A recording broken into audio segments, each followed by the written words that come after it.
Forget the wild week in Westminster. Maybe for a moment. It's the economy's stupid after all. Paying the bills, spending political energy.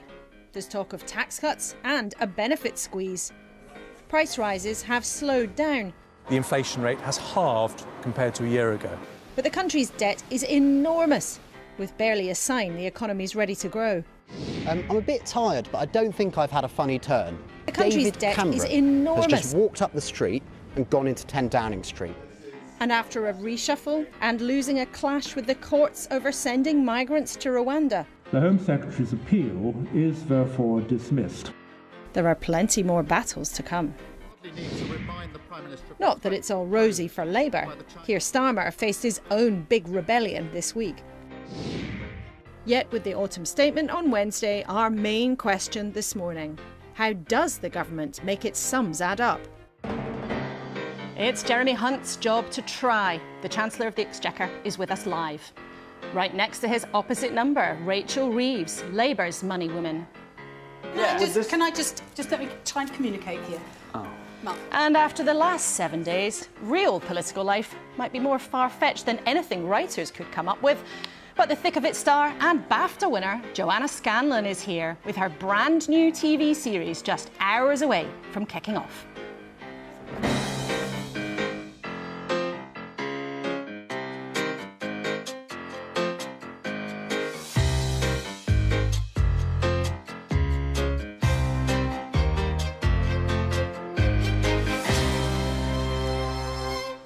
Morning, morning. I will introduce my guest with me at the desk in a second, but it is unusual that we have two opposite numbers with big, powerful jobs together at the same time. So while you are both still in the chair, Jeremy Hunt and Rachel Reeves, I want to quickly ask you a question we asked your bosses a few weeks ago. What is something you admire about each other? Because politics doesn't have to all be nasty. Jeremy Hunt, what do you admire about Rachel Reeves? Rachel is a survivor. She's been in and out of the shadow cabinet, the shadow front bench, and she is still here, and that is a quality in politics. And Rachel, what do you admire about Jeremy Hunt? Maybe the same thing. Well, I was reading this week that Jeremy's a keen dancer, a Latin dancer, so you learn new things about people all the time, and I was encouraging him. I was watching Strictly last night, that maybe that'd be something he might want to take up in future. It's never going to happen. Well, I was going to ask you that later. Rachel's nicked one of my questions for our interview. Well, we'll talk to both of you at much more length later on, but there you go. It doesn't all have to be mean. But let's see how friendly they are by the end of the programme. With me listening to the chess player and Latin dancer, John McDonnell, the former Shadow Chancellor for the Labour Party and ally of Jeremy Corbyn, Siobhan Haviland from the British Chambers of Commerce, who speaks for 50,000 businesses, and the former boss of John Lewis, and Mayor of the West Midlands, Andy Street, the Conservative. Thank you all very much for being here. Let's see what's making the news today in this big week. The Telegraph features Jeremy Hunt's plan to pay you to have pylons near your home. We'll talk about that a bit more in a bit. The Sunday Times is hedging its bets on the autumn statement, the government's likely moves on tax. The Sunday Mirror is claiming the Tories have wasted £100 billion of taxpayers' cash.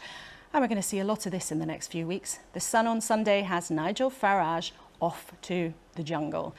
But in a very different kind of story, the BBC website leading this morning with the latest situation in Gaza. The situation there, the World Health Organization is calling a death zone as hundreds try to flee the hospital where so much of the fighting has been. Let's start then with a focus on the economy, because that is the big event coming down the track. Andy Street, your party's had a terrible week, but what can the Chancellor say today to cheer you up? I think the first thing the Chancellor can say is we're in a considerably better position than 12 months ago. Inflation is well down, and if the reports are right, he's got a little room for manoeuvre, which is funded room for manoeuvre, so we have definitely made real progress. The thing I'd be looking for is two things. One of the things about the last year is that many people have really been hurting with inflation up. So if there is an opportunity to put a little bit more spending power into people's pockets, that will make a difference. And the second thing is, now we're in more stable conditions, let's really get behind business growth. So incentives for business investment, really critical. But you'd like a tax cut. Which one? business first, but if there is an opportunity, national insurance particularly, that if there could be a cut there, that will put spending power in and it will address that squeeze on incomes that people have talked about. OK, Siobhan, Andy mentioned their support for business. Is there one big thing that all your members are asking for? Well, as Andy said, support for business, growing businesses, more jobs, money back into people's pockets, more money back in taxes to the Chancellor's coffers. So that is what will get the economy growing.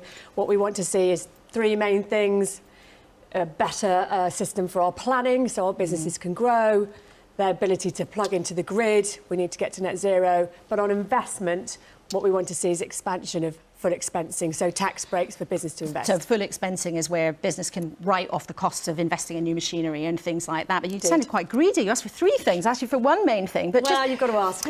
If you had to describe, though, briefly the state of the economy, because Andy Street said, yeah, the government feels a bit more confident, but what are your members telling you about how tough or easy things really are? So take us back to the end of last year. It was very, very dark. We saw a bit of an increase in confidence at the beginning of the year, but actually that hasn't really translated into more investment by business. Right, so into the real world. Into the real really world. So it's still tough conditions. Reduction in inflation is a really great thing. So more of that. All right, John, we're in this sort of briefing moment, right, where politicians, everybody's gossiping about what might be in the statement. What do you make of what you've heard so far? It's pre-election. It's a pre-election budget. The autumn state will be pre-election. If we get as far as the spring, it'll be a pre-election budget. And the Conservatives are just using their traditional playbook, which is offer some tax cuts, target a particularly vulnerable group. They've tried it with asylum seekers, it hasn't worked, but they're now going to target welfare benefits. Talking about the squeeze on benefits. Yeah, they're going to target the poorest. And I just think, just to follow on what has been said, I just think there's a complete lack of industrial strategy coming out of them whatsoever. So I think it's going to be, they're going to aim to turn things around on a sort of feel-good factor type autumn statement and a budget, but it'll be the traditional playbook, which just doesn't relate to the real world that I represent, where you've got 14 million people living in poverty out there, 4 million children. Not doing anything to address that. Well, the gap between the real world and the kind of rhetoric we hear in Westminster is often something we talk about a lot in the studio. So let's crack on. The Chancellor does want to shout from the rooftops that we have turned a corner. Inflation fell this week, as we've heard, to the level that Rishi Sunak promised from its scarily high point early in the year. It's a better picture, theoretically, that gives the Chancellor notional cash to spend. But numbers on a page are not the same thing as our experiences in the real world. Before we talk to Mr. Hunt, have a look at this. Price tags aren't racing up as fast as they were, but costs are still rising. Food bills are a huge 30% higher than they were just a couple of years ago. And keeping a roof over your head?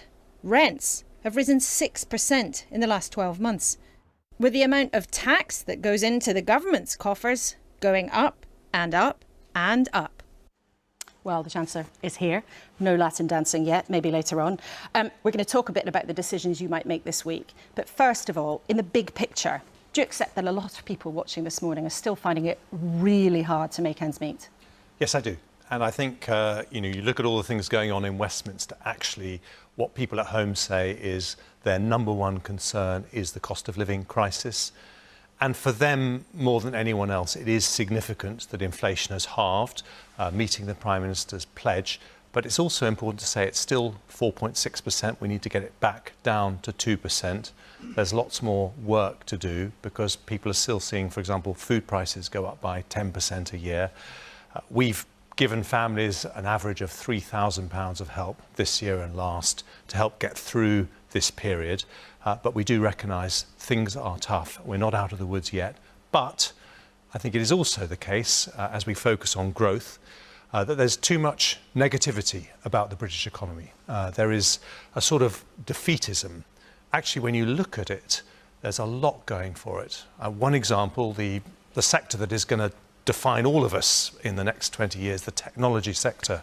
We have just become the third largest in the world after the United States and China. That is going to be a tremendous strength going forward for the UK. We'll come to some of your plans for growth later on, but I just want to stick on this point on inflation.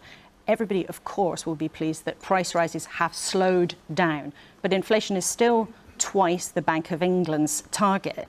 And there's something also, I think, some people find a bit awkward about you and the Prime Minister trying to take credit for this when it is the Bank of England's job to control inflation. And the reason inflation has mainly gone down is because of global energy prices. And our viewers have absolutely picked up on this. Jeffrey Gill has emailed us in to say, why do you and Rishi Sunak claim credit for this? You must also be responsible then for increasing inflation to over 10%. So if you want credit for it going down, do you accept blame for it being so high? Well, we know why inflation went up after the energy crisis, the biggest energy shock that we had since the Second World War. But I think it's worth listening to someone like the Governor of the Bank of England, who says, if you're going to bring inflation down, and it was over 11% when Rishi Sunak became Prime Minister and I became Chancellor, then the Bank of England and the government need to work together. Now, the Bank of England's job is on interest rates, which they do independently. What the government does is make sure that we have borrowing and debt under control. And debt's at historically high levels, so I'm not sure why you should be saying that as an advantage. Because, as you remember, I think you interviewed me a day after I became Chancellor. I had to take some eye-watering decisions to get borrowing under control. And it was only because of those very difficult decisions that I took a year ago on both tax and spending, very difficult decisions for a Conservative Chancellor, that the government was able to play its part in helping the Bank of England bring inflation down. But now we've done that, we've got it halved, we've still got further to go. We want to look to the future. This is an autumn statement when we're going to be focusing on the long-term growth of the British economy, and we think that we have tremendous prospects. And we'll talk about some of your plans for this week, but I want also to focus on something else that has already been happening. So at a time when inflation was so high, this government has absolutely been piling tax onto many millions of ordinary people. Tax is at record levels, and more people are having more tax taken out of their pay packet. Now, this might sound dry, but it's absolutely fundamental, because you haven't changed the level at which people start paying more tax, the tax bands. Look at this. More than 1.6 million more people, including maybe senior teachers or senior nurses, are now in the higher rate of income tax. And more than 2 million people have started paying basic rate tax who weren't paying it. That is massive. And it was a Conservative government that's done it. Well, I don't pretend that a year ago, Laura, I did have to take very difficult decisions particularly for a Conservative Chancellor. And what I will say is that there is a difference between me and Rachel Reeves, who you'll be talking to later, because I do believe lower taxes are essential to a dynamic, thriving economy, and I do want us to go on the path of lower taxes. Why is that? Because if you look around the world, the most dynamic, thriving, energetic economies are in North America and Asia, and not in Europe. Conservative chancellors have been saying they quite fancy the idea of low taxes for years, and you are presiding over an economy where tax is at its highest level ever, and ordinary working people are paying more and more and more income tax. Do you regret that situation? And do you think anyone who voted for you in 2019 expected there was going to be this additional £50 billion of tax rises that were put on them, some people would argue, kind of by stealth? Well, in 2019, no one expected a once-in-a-century pandemic or an energy shock like we had in the 1970s.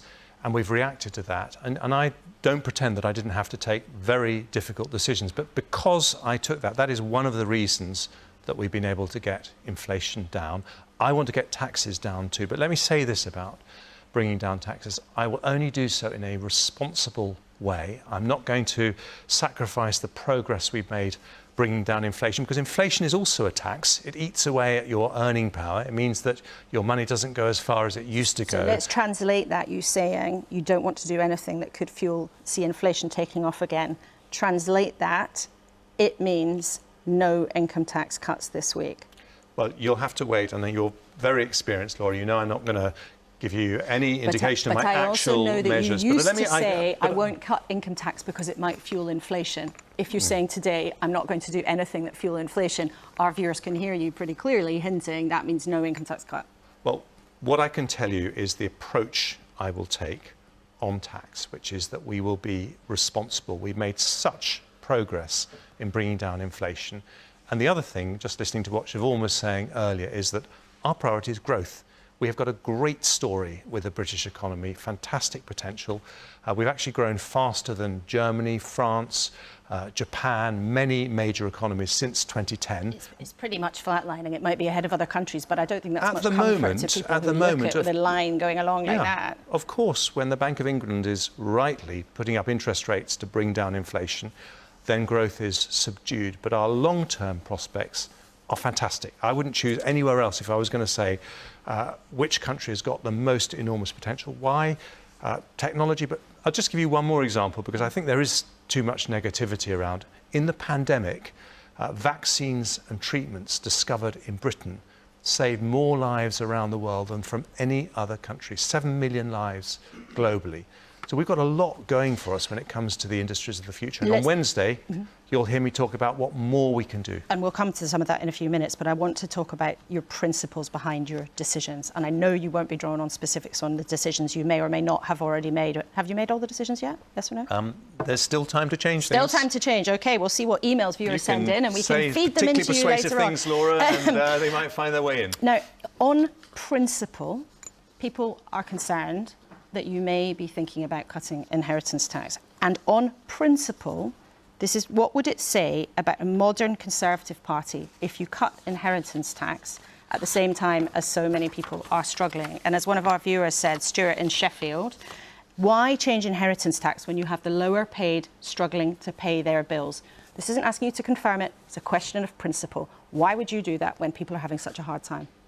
Well, I'm sorry to say that I'm not going to be drawn on any individual taxes. I think you can read the papers this morning and you can see that I'm going to abolish every single tax there is. In fact, if you believe the papers, there wouldn't be any taxes left after Wednesday. And I'm very sorry to say I can confirm that won't be the case. I would dearly love to bring down all different types of taxes. What I would say to Stuart is this. Last year, with the pressures that we faced, I put in place support for families going through difficult times. For example, paying for around half people's electricity bills, big changes. As a result of those changes, the Office for Budget Responsibility said that we stopped the recession being as bad as it might. Last year. What I'm asking about is a question of principle here about who you put first. And one of your former colleagues, David Gogg, told us on Newscast yesterday, he thought there was a threat of re-toxifying, to use his word, the Tory party, if you cut inheritance tax for some of the wealthiest families in the country at the same time as people are struggling and you might be squeezing benefits. Do you acknowledge that there is a risk of that? Well, the reason I talked about last year was simply because that is my track record. That is when I had to take those decisions in principle. And I think you can see from my actions and those of Rishi Sunak that we will take difficult decisions that mean we can help people through tough times, and we are absolutely committed to doing that. But what we also want to do is to unlock high-quality jobs in the future going forward. This is going to be an autumn statement when we focus on the long-term growth of the economy. Now, at the moment, the International Monetary Fund says that after 2025, we'll actually grow faster than the other big European countries. But all those countries in Europe, including us, we're growing between sort of 1% and 2% a year. We need to be growing faster.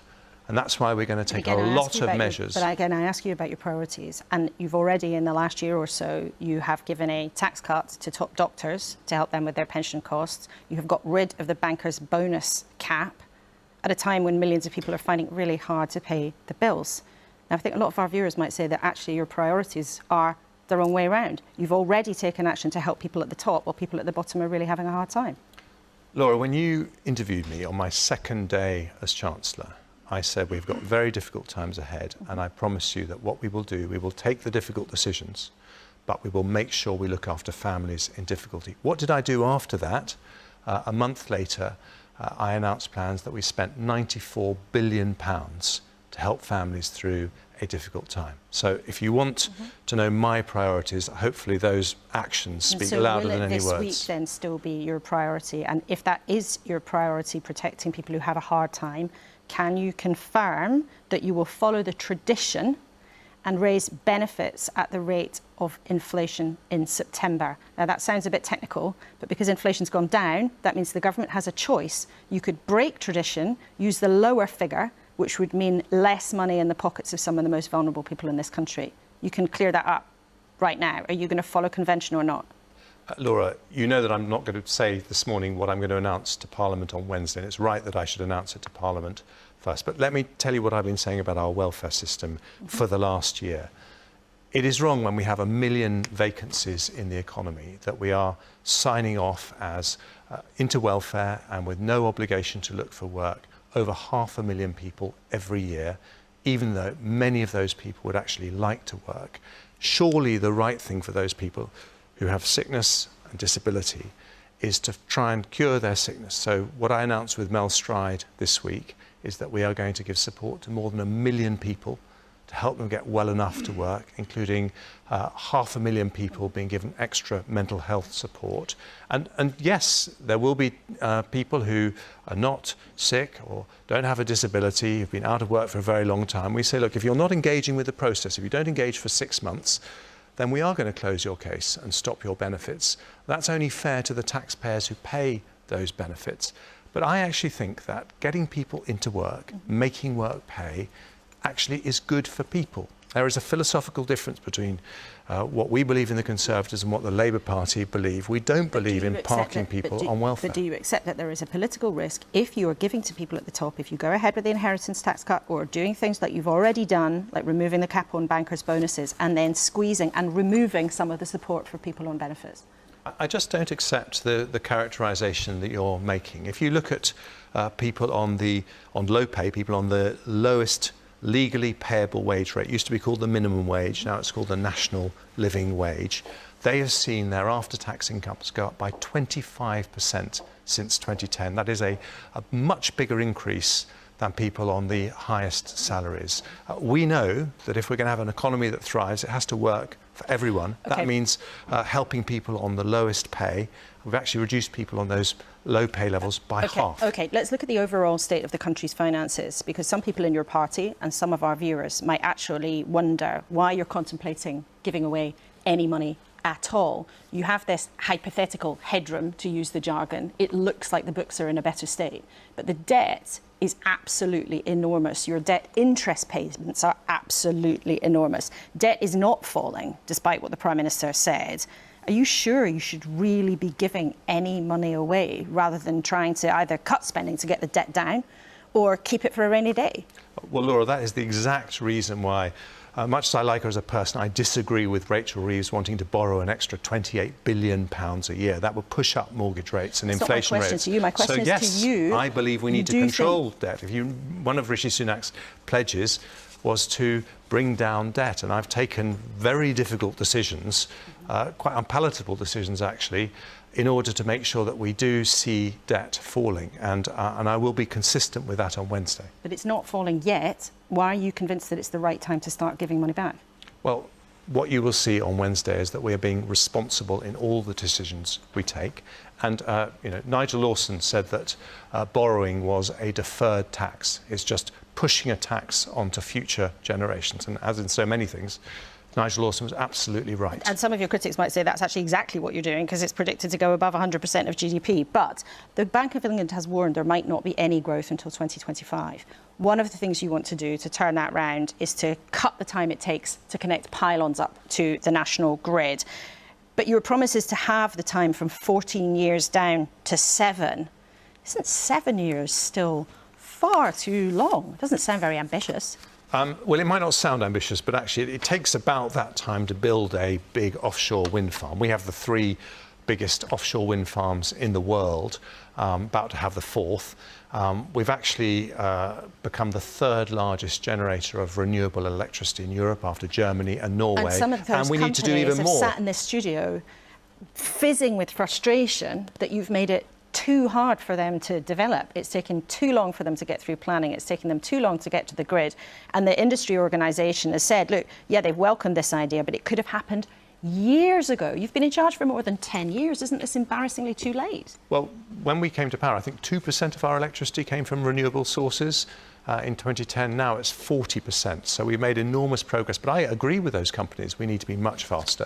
In fact, it's not, by the way, just about grids. I think the whole planning system, I talk to businesses up and down the country, they say it just takes too long to get stuff approved by local authorities. So we're going to have a new system. We're going to say that local authorities have to approve business applications within a guaranteed time, or they give the money back and still process the application free of charge. So we need to do that, absolutely. And I hope today's announcement will mean, given that we have to double the amount of electricity that we generate as a country by 2050, this will help unblock some of those roadblocks that we've had. Are you going to tell MPs like your colleague Priti Patel, who oppose the idea of having pylons in their community? I think we can see a picture of her. She's certainly not the only MP around the country who, together with their constituents, simply do not want big pylons in their communities. Now, you're saying you're going to give people, I think, £1,000 off their electricity bill a year if they agree to it, but you're going to encounter an awful lot of political resistance here, aren't you?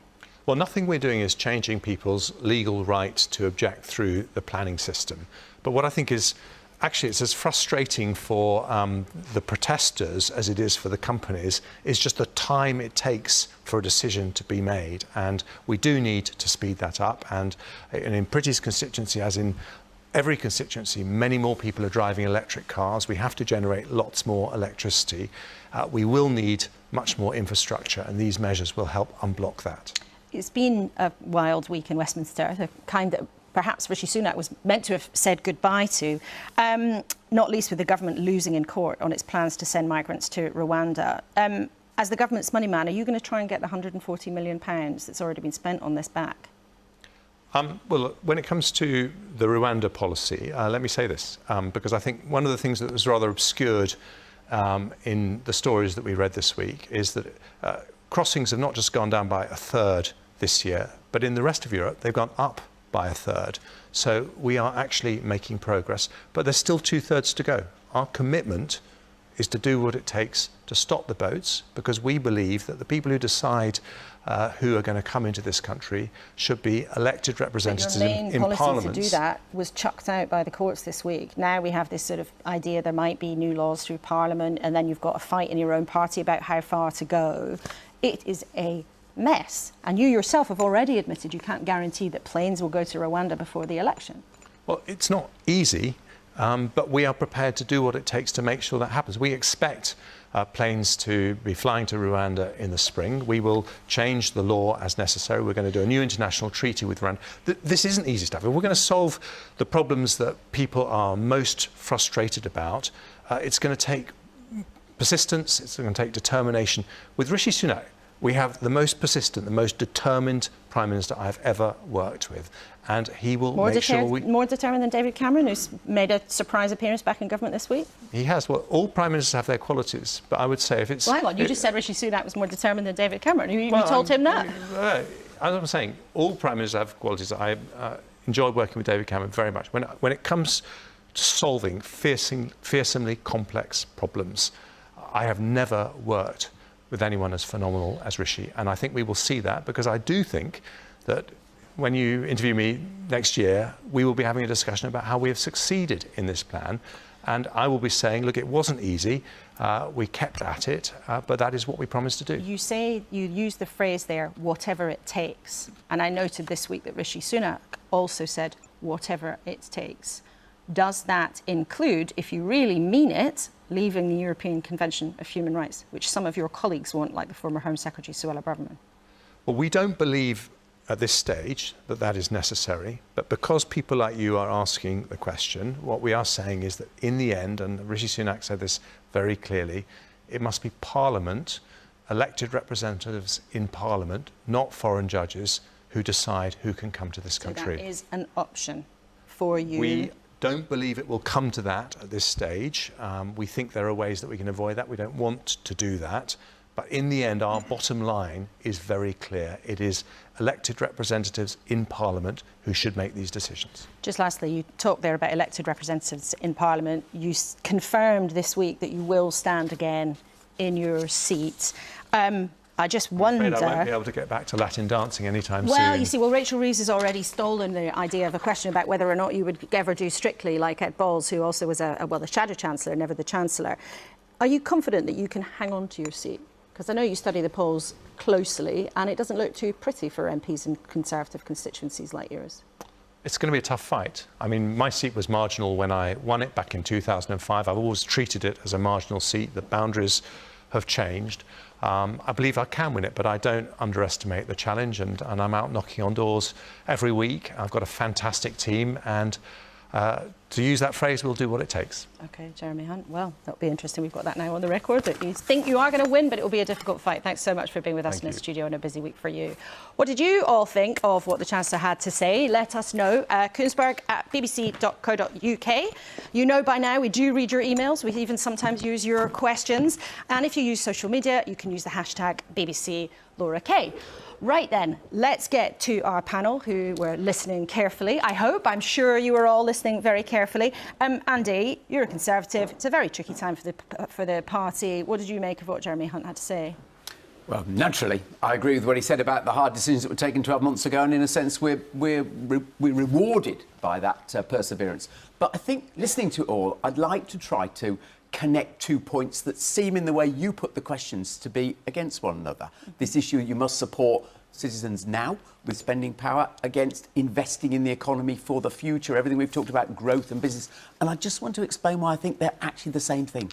The issue we face, particularly in an area like the West Midlands, is low pay. That's why, when energy bills went up, so many people were exposed. And what Jeremy was really talking about was long-term investments in the sectors that are going to matter, like technology, a booming sector in the West Midlands, getting more businesses to invest to create better productive businesses. And that's the way you increase people's income so they are less dependent. And that is, I think, our opportunity now. And if I was nudging one thing, it would be to make sure that we don't miss that opportunity. Don't miss the boat. What do you mean by don't miss the boat? Simply that it would be very easy, and I slightly accept what John says. In any political cycle, there's a tendency to deal with the here and now. But the real issue is, can we get more of our businesses to be more productive, paying people higher rates of pay so they are less exposed when there are situations like we've seen in the last 12 months? Siobhan, what do you think? So, you know, tax breaks for working people are a good thing in general. They put money back into people's pockets. That's good for business. It doesn't sound like he was going to do that, though. I mean, he was very careful to say he's not going to do anything that could fuel inflation. And, you know, by translation, that's a big hint he's not going to do an income tax cut. Look, inflation, you know, we run a massive quarterly economic survey. Inflation's been #1 concern for businesses in the last 9 quarters. First time it's been #1 concern in 30 years. Inflation rates are coming up behind that. We definitely want to keep inflation on the trajectory it's going. But what we really want to see, and you know, we are hoping for on Wednesday, is that bit about helping businesses get back to growth, more jobs, you know, using tax breaks for businesses to help them expand and innovate. I have the joy of travelling the country and meeting British businesses week in and week out, and we do have amazing businesses innovating, growing despite challenges, and we need to help them on that path. John, what did you reckon? These two both sound quite positive. Well, I just think he's not in the real world. With regard to growth, you put it to him, he's flatlined. There's been zero growth the last 3 months. In the Eurozone, it's 2.9%. In America, above 60% consistently. I think we've got a crisis. I go back to it. We've got a crisis of poverty in this country. Last month, the Joseph Rowntree Trust said we've now got destitution. 1 million suffering destitution. Destitution means you can't heat, you can't feed yourself, you can't keep yourself warm, and you can't even clothe yourself. That's the first thing. So he's not in that real world. The second thing, I think he will come under pressure for tax cuts in some form. If he goes for inheritance tax, 80% of that will go to the richest 4%. I don't think there's any strategy there whatsoever. The industrial strategy, with Andy, I sympathise with Andy because one part of the industrial strategy was our transport network. And what do? They scrap HS2 from going north of Birmingham. I think it's a disaster. I just don't think he's in the real world. We've got a crisis in public services. We've got a crisis in terms of climate change. I heard nothing about tackling those. And let's pick up then on HS2, because you said, Andy, that you really want to see investment in business. But I've heard you so many times, including in this studio, talk so passionately about why high-speed rail was part of that. And then it's been cut up. Now, I know you were really frustrated by this at the time of the Tory party conference. Did you actually get close to quitting? So I thought about it. Everybody knows that. But I did not quit, of course, because actually there is much, much more to admire in the Conservative Party than just one issue. And I want to be there to make sure the Conservative Party in the future is shaped for my vision of conservatism, which is a moderate, inclusive, socially liberal party. And you cannot influence that by being outside the party. But can I just come back on something that John said, though? Because, yes, I'm on the record very clearly about HS2, and we did not prevail over that. But it isn't accurate to say the government isn't investing in the future of other parts of our economy. If you just look at another really important deal for the West Midlands, what the Chancellor did with Tata for their battery factory, what's been done for the future of steel, what's being done for the future of tech, those are all the parts of industrial strategy going forward. They might not have that name, but the actions are around that. John, you're rolling your eyes. It's just 5 years too late. And what does he do? We're facing a climate catastrophe. He's attacking Rachel for investing in tackling climate change.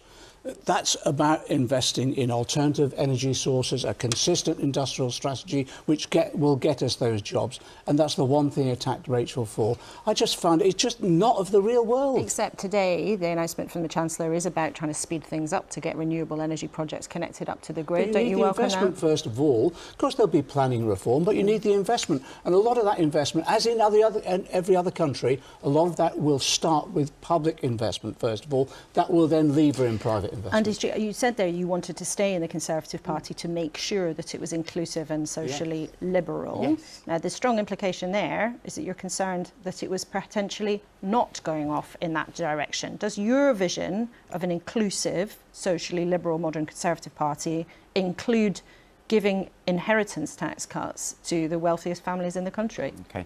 So you asked me what my priorities would be for the budget, and you will note I did not talk about inheritance so tax. would it be a mistake to go with that policy? It would not be my personal choice of where at this time one should invest any headroom that there is. And Siobhan, do you think that's something that business owners actually would find appealing? Would it make any difference to them? Inheritance tax impacts 4% of the population. So for businesses, what they're looking to is what John was referring to. We have 1 million open roles in this country. Businesses can't grow because they can't find the people they need with the right skills. Exactly. And what we want to do is get people into work, back to work. You know, not people who can't work, but people who have the right skills, and you can match that with the business, and or helping people get the skills to get back into work. That's what we want to focus. He raised the issue about people being on incapacity benefit and sickness benefit. We've got 7.9 million people on waiting lists for treatment in our NHS. A lot of those people who are sick and on incapacity benefit desperately need those treatments to be able to get them back into work. We'll talk to Rachel Reeves, the Shadow Chancellor, in a few minutes' time. But just as we're here, obviously a conversation we've had a lot in the studio in the last few weeks is about the awful situation in Gaza. And John, you've been a prominent figure attending many of the marches in support of Palestinians in central London. Now, of course, not everybody in attendance has done this, but we've all seen it with our own eyes, evidence of people holding up anti-Semitic signs, chanting, shouting, calling out things that are plainly offensive, not just to Jewish people, but to many other people too. Does it not bother you when you go along to those events? And wouldn't it be better if people who are leading figures in that movement took a much more public stand on this? No, because the overwhelming... Doesn't bother you? No, well, it bothers me, those chants when I take, but they're so small a minority. We've got the powers to deal with that. So the organisers of the events, I've sat down with them, working with the police, are saying if there are people like that, take them out. Use the full force of the law against them. But when you've been at these events... apart from that, the vast majority, 800,000 last time I was there, are calling for ceasefire and peace. And I walked beside on both occasions. I know I've been criticised because one person was identified as supporting Hamas. He's denied that. But each time I walked beside, first of all, a young Jewish woman called Ellie from NAMOD, the Young Jewish Group, and the second time, Jenny Manson, the Secretary of the Jewish Voice for Labour. And I've tried to be careful to demonstrate, actually, this isn't just Muslim people here. This is about a large number of Jewish people, people of all faith and no faith, young people, all calling for peace and a ceasefire, and I support that. And if you've seen any evidence of that, have you challenged people at these events? Have you gone up to anybody and said, please don't say that, don't shout that? I personally haven't seen any, but I would challenge it. But I've said to the organisers, you need to make sure you are, and they have done. OK, all right, all three of you, thank you so much indeed for now. We'll be back with you at the end of the show, because it is Rachel Reeves' turn. We had a glimpse of her at the beginning of the programme alongside Jeremy Hunt, whose job she wants. She's one of Keir Starmer's closest allies. And if you believe the current opinion polls and they stay that way, then perhaps round about this year, the removal vans will be moving her stuff into number 11. But that is a long way away, of course, in politics. And she's with us here this morning. Welcome to the studio, Rachel. Good morning. Now, you're not announcing big new plans today, but you're carefully listening and scrutinising what the Chancellor has been saying. And we'd like to work out what you might do differently. So if the Chancellor goes ahead with cutting inheritance tax, would Labour pledge to reverse it? Cutting inheritance tax in the middle of a massive cost of living crisis and when public services are on their knees is not the right priority. I understand people's desire to pass on to their children what they've worked hard for, but right now that is not the right thing to do and we would not support it. And if you inherited it, however, if you win the election and the change had been made, would you reverse it? Would you make that pledge now? Well, I will set out all of our plans that will be fully costed and fully funded in our manifesto. But I think I've been very clear, this is not a priority. It is not something that I would be doing. I'd be much more keen on... You know, I make no apology for wanting working people to have more money in their pockets. I've been saying that for some time.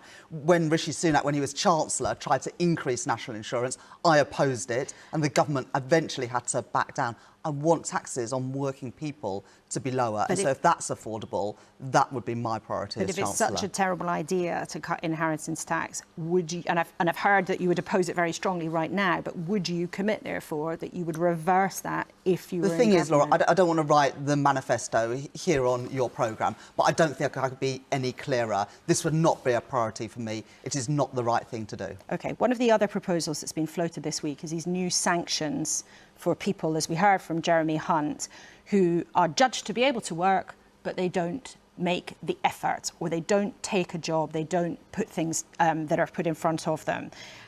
Would you reverse the changes that Jeremy Hunt described this morning? Well, they've been in power now for 13 years. If it's the case that people can play the system and not look for work whilst claiming taxpayers' money, that's on them. What have they been doing for 13 years? For me, it's about tackling the root cause of the problem. There are 7.8 million people on hospital waiting lists, and there are 2.6 million people who are off work sick.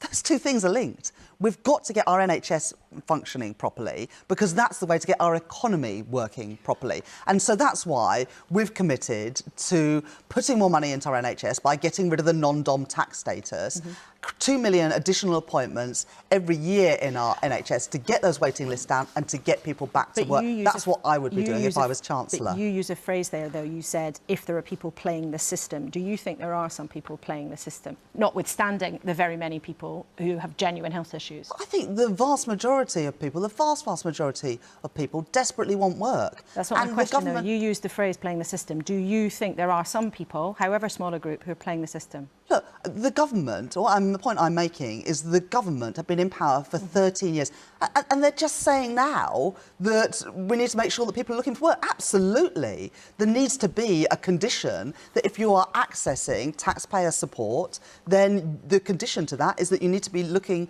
for work. And if the government are now saying that that's not happening, they need to sort that out. But is it your belief that there are people who are... that the reason you've got so many people out of work, we're the only G7 economy that has fewer people participating in the labour market now than before the pandemic, that the reason for that is our NHS is not functioning properly after 13 years of Conservative government. But you're an experienced politician, you've been a constituency MP for a long time, dealing with all sorts of casework and people's lives.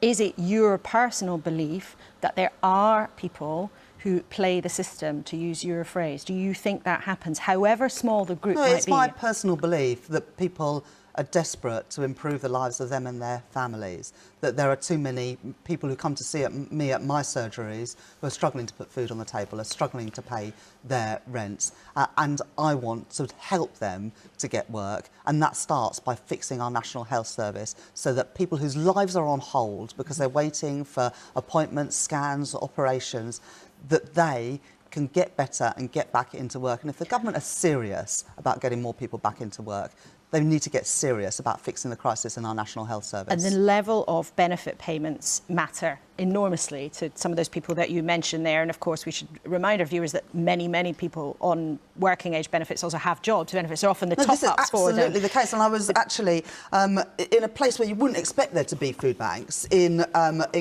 Croydon, on the edge of the sort of Surrey border, the south of Croydon in Purley last week. And people there who are having to access food banks because their rents have gone up so much that they were now struggling to both pay that rent and put food on the table.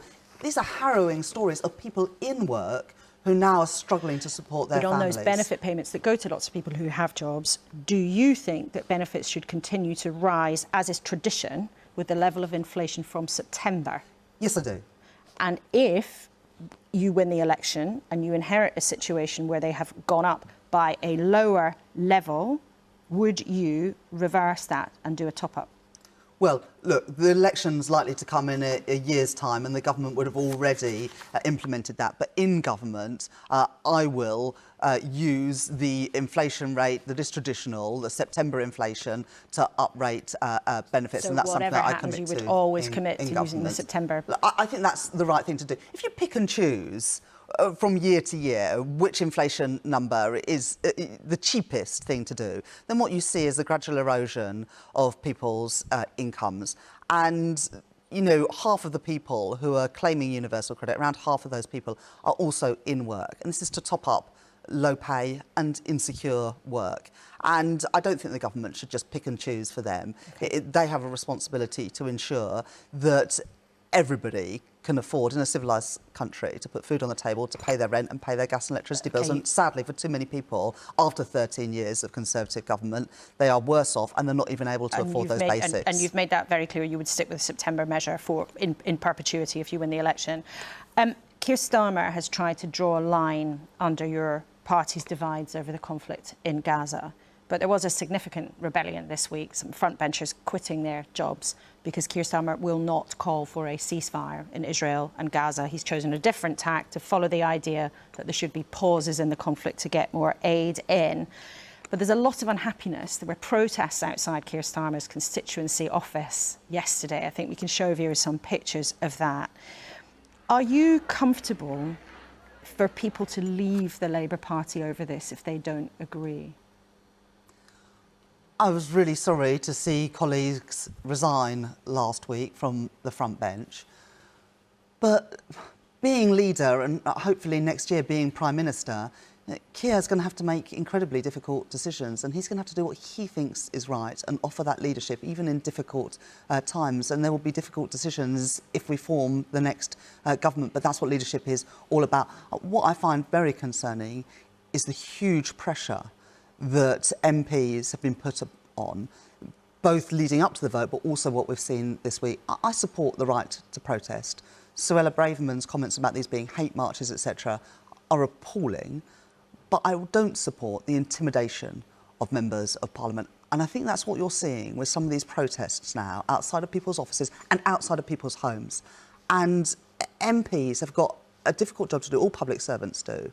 And this sort of intimidation and taking protests to people's homes, I think that goes beyond the line. Has that happened to you?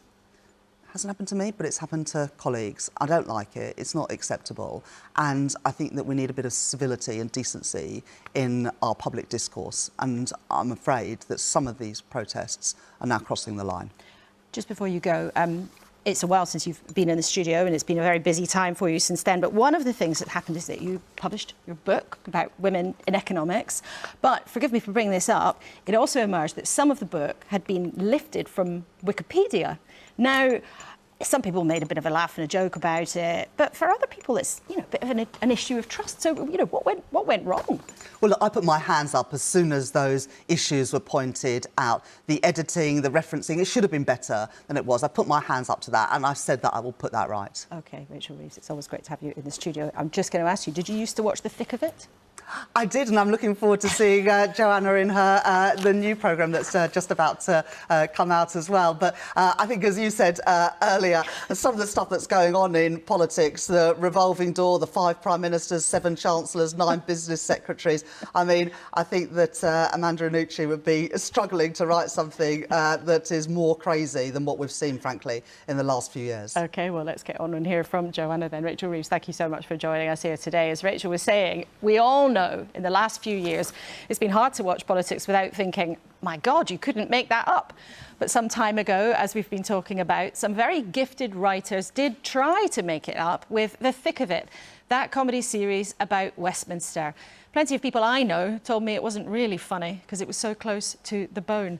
And Joanna Scanlon was one of the stars. But since then, she's won a BAFTA, and in a matter of hours, she's in prime position on TV with a new BBC One Sunday night drama, Boat Story. Let's take a look. I can't imagine how you must be feeling. We didn't know each other that well. Oh. Still, my son. You know? Of course.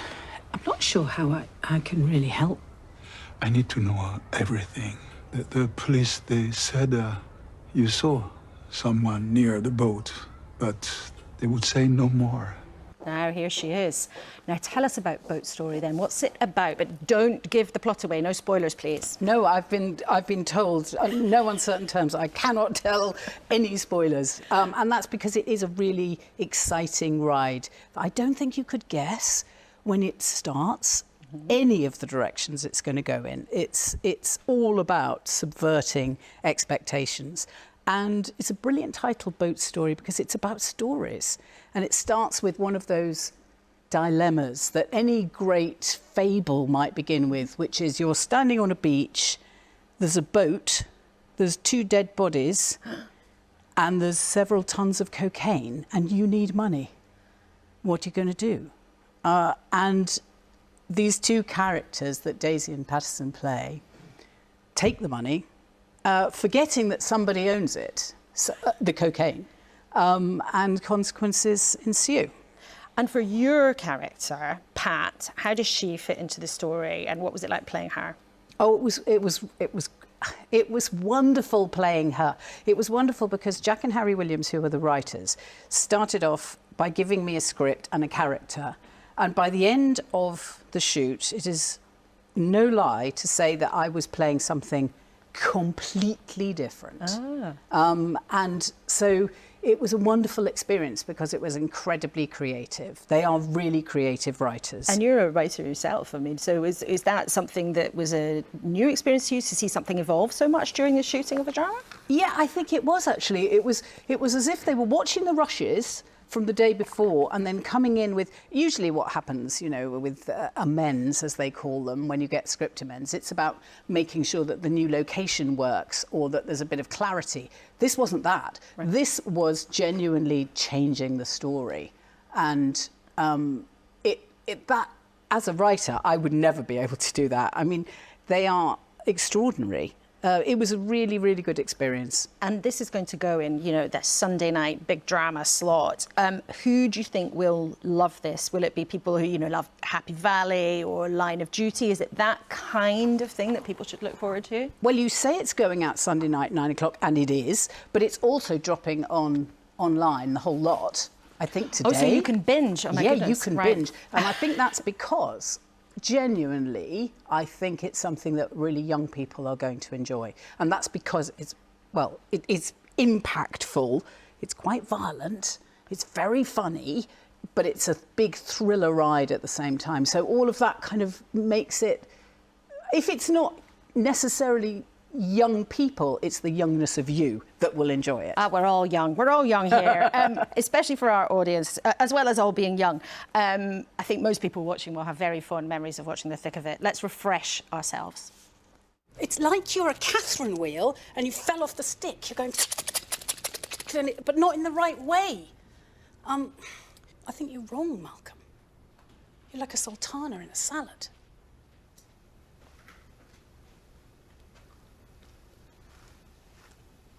Yeah, can we have a word? The devastating silence of judgment there. Do you think it could be made today, do you think? I think you'd have to change the genre from sort of satire with absurdist elements to weepy. I think you're going to have to shift it into being a weepy because there's not a lot to laugh about. Oh dear, but do you think that it would be popular though now, sort of political satire? And think of writing one yourself?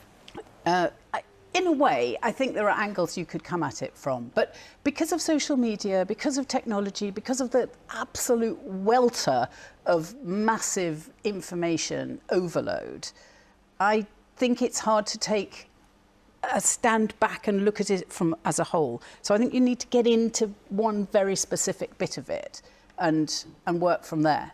Okay, well, maybe you'll write one day, and you can play. Always welcome to come in the studio and observe if you need to see what happens in real life politics. But Joanna Scanlon, thank you so much for coming into the studio, and very good luck with Vote Story. That starts tonight. Right then, it has been a packed 58 minutes, I suppose, but we are racing towards 10 o'clock ahead of a very big week for the government when, as we asked at the start of the show, the Chancellor has to answer the question, how is he going to make the sums add up? Here he was a few minutes ago.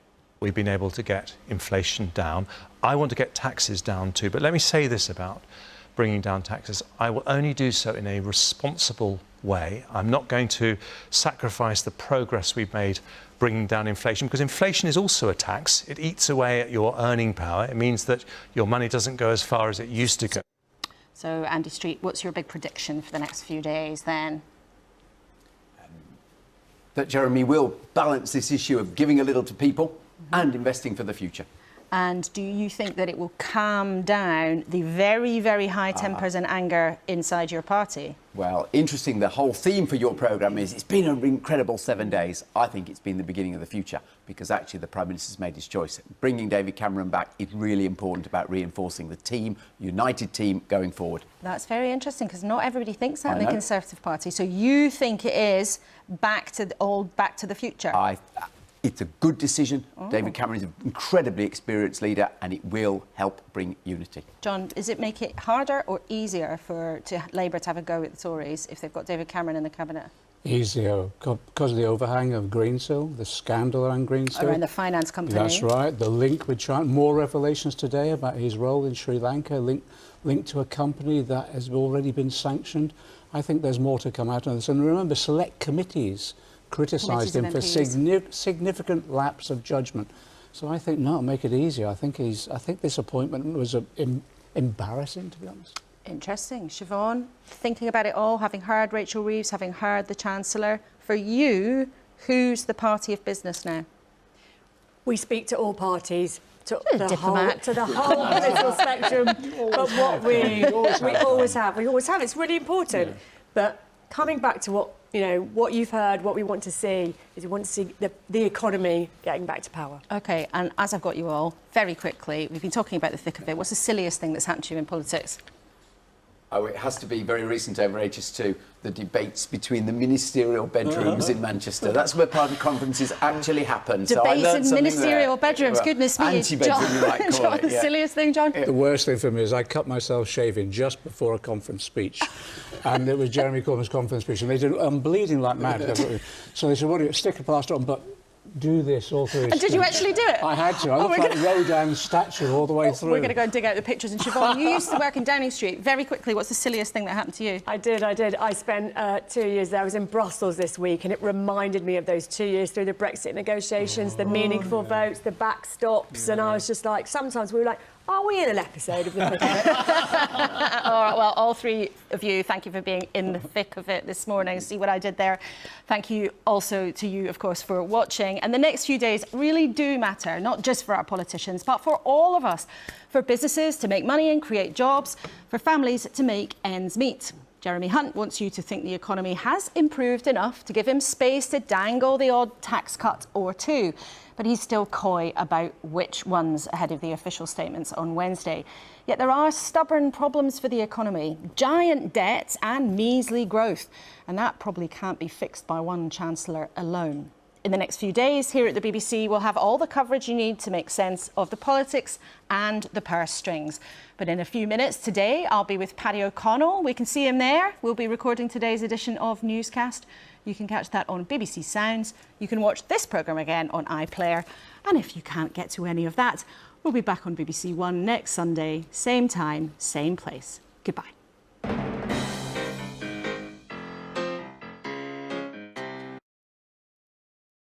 Fuck my fucking life, honestly.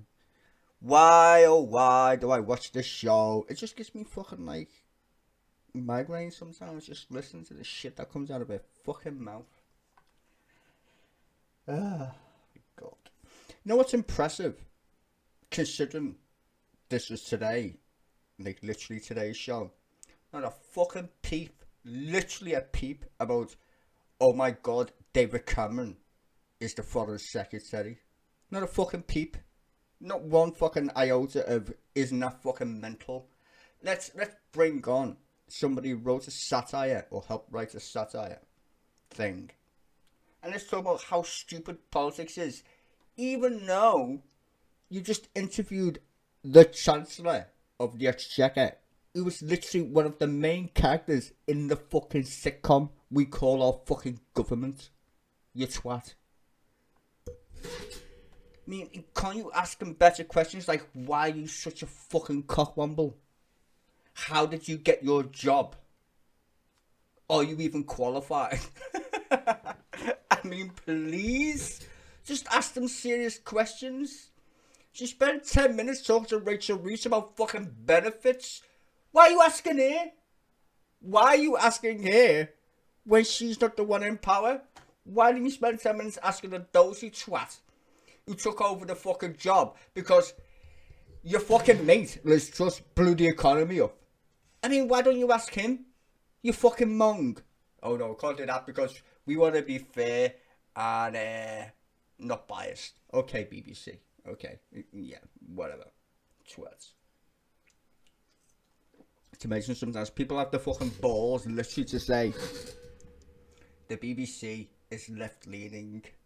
What fucking crack are you smoking at this point is what I want to know. You honestly think the BBC is a left-leaning fucking broadcaster? Half these fucking cunts went to school with half the cunts they fucking interview. I'm just saying. Putting up the fucking obvious for anybody here. Do you think Laura Kuenssberg went to a fucking normal fucking school? Don't think so. Just saying. I know which way she votes, and it's definitely fucking Labour. Just pointing out that fact. And come on. Have you seen the guy who used to own this show? Now who works at the fucking Statesman? Huh? Have you seen him critique the Tories? Yeah. He can say whatever the fuck he wants. Andrew Marr. Yeah, that's his name. Andrew Marr. Don't forget him. I couldn't stand him on the BBC for fucking much longer. But I'm sad that he's left. Kind of. But I'm glad he did leave. Because now, he says whatever the fuck he wants. Which is funny. Same with that other bird. Fucking face. I forgot her fucking name now. Mason is her name. Here. Right? She says whatever the fuck she wants now. Because when you work for the BBC, you've got to kiss ass. And the most important part, read the credits. When you watch these TV shows, read the credits. Who the fuck are these people who make the show? That's the important part. Because the guy who used to work for Newsnight, the chief editor of Newsnight, the guy who runs the fucking show, what job did he get when he fucked off from Newsnight? I don't know. Went to work for fucking Theresa May. Maybe. Yes, he did. Yes, he did. They're all in each other's asses, basically. This is fucking terrible. You got fucking Wizard Boy over here saying brand new day for the Tories because David Cameron's back. Are you fucking mental? What are you on about, pal? David Cameron coming back to government is basically saying, we've lost the next election, thank you very much. How many people are in the Tory party as MPs and you can't pick one of these fucking clowns to be the foreign secretary? You would rather pick a guy from the House of Lords who literally was so dumb. Literally so fucking dumb. He asked people in Britain Blighty, of all places, do you want to leave the EU? And thought that wouldn't end. No, he literally thought, this is how fucking batshit crazy the Tories fucking are and how they've destroyed our country. I was listening to James O'Brien, I think his name is, the guy from LBC. He wrote a book, The People Who Destroyed Britain. Doesn't mention fucking Nick Clegg once. Or the fact that the Tories literally gave us Brexit. Not because they actually wanted you to fucking vote or anything of that nature. He was so scared of Nigel Farage that he would lose the next election. So, he gave people this idiotic idea. Do you want to vote on the EU? Stupidest fucking idea in the fucking world. First of all, what country do you think you live in at this point? I've got no idea. I know what country I live in. And that's a stupid fucking question to ask anybody who lives in Britain. Because I know the outcome. Before anybody even said anything, I knew what was coming next. Because it was so fucking dumb. Even Tony Blair knew what was going to come next. It was in his manifesto in 1997. Tony Blair, remember him? He literally had in his manifesto, I will give you a vote to leave the EU. What happened to that? Scrapped it. Because you know why? Someone raised their hand, like in the thick of it. Tony, what you want? You know that whole EU shit? Yes. Just, can we not do that, please? Because we live in Britain. You know, the xenophobic country. That's an island. We live there. Can we not do that, please? But this gobshite, panhead, twat, as he's called, thought it would be a good idea. What a fucking rigmarole. Sorry. I'm just like, I can't believe it. The fact that people still vote Tory is fucking astonishing. You would think people would have learned their lesson with Thatcher. Apparently not. Apparently not. Yeah, let's vote in the Tories. They're sane. Okay, if you say so. The fact that Tony Blair took over in 1997 with a landslide, it's not because he was even great. This is the funny bit. You don't win elections in Britain. You fucking lose them. People drink tea. You know the t-shirt, keep calm, have a cuppa, etc. That's true. British people literally couldn't give a fuck until they get bored, and then we will kick you out. Because we don't want to be bothered. We're like hobbits. Where do you think the fucking hobbits come from? That's England. Right there. The hobbits. The Shire. That's England. We're all fucking hobbits who just like to just fucking drink fucking booze and don't bother me. You're a noisy person. Don't bother me. Right? And then the fucking... Don't get me started on Lord of the Rings. You get the fucking point anyway, right? It all goes fucking tits up at that point. Lord of the Rings, watch it. Anyway, I'll read the book, it's way better. Point being is, anyway. So these fucking cunts are in power. And they act like they just showed up. They've been in power for 13 fucking years. What have you done? Does anybody feel better about the country? I don't fucking think so. That's not good. Especially if you've been in that long anyway. I'm just saying. It's a fucking disaster to bring back him. Just reminds everybody how fucking stupid you fucking are. I even said that to Mr. Hands. He was like, I think you just got a job or some shit. I was just like, yeah, thank you. You just reminded us of how fucking shit you are. Bringing back David fucking I'm shite Cameron, who's a fucking grifter anyway. Just bizarre. Fucking bizarre. Give us an election already, you fucking sweats. Honestly, the amount of things I could name about this government is so long, I'd be here all fucking day. I could write a fucking book about it. James O'Brien, he's mad as well, because I've watched him on LBC for ages. It's mad how he's changed his tune a little bit. Because he bangs on about Brexit and the Tories. It's like, well, to be fair, you're as bad as they are. Because you clearly don't know why people voted in terms of do understand your country. Like, his dad was one of the main newspaper dudes on Fleet Street, right? And he literally thinks the Tories did Brexit for money. No, they didn't. This is why they're so bad at their job. They did it for power and then cocked it up. That's even worse. That's fucking way worse. The literal country austerity, I showed this on a video the other day, was a fucking mistake in a spreadsheet. You can't make this shit up, and then every time these fuckers get up and tell you that, let's pull yourself up by your bootstraps bullshit. Blame the poor. It's always the poor. Well, you can't have poor people having money. Fuck that. It causes inflation. What are you fucking on about? You can't pay people who you haven't paid for fucking a decade. What do you want them to do? Scratch their ass? No, go to a food bank. Don't worry about it. We're going to fucking scrap inheritance tax for 5 people who you've never heard of in your fucking life. In-work benefits. Why do you get in-work benefits, ladies and gentlemen? Because these fuckers don't want to pay you a fucking actual wage.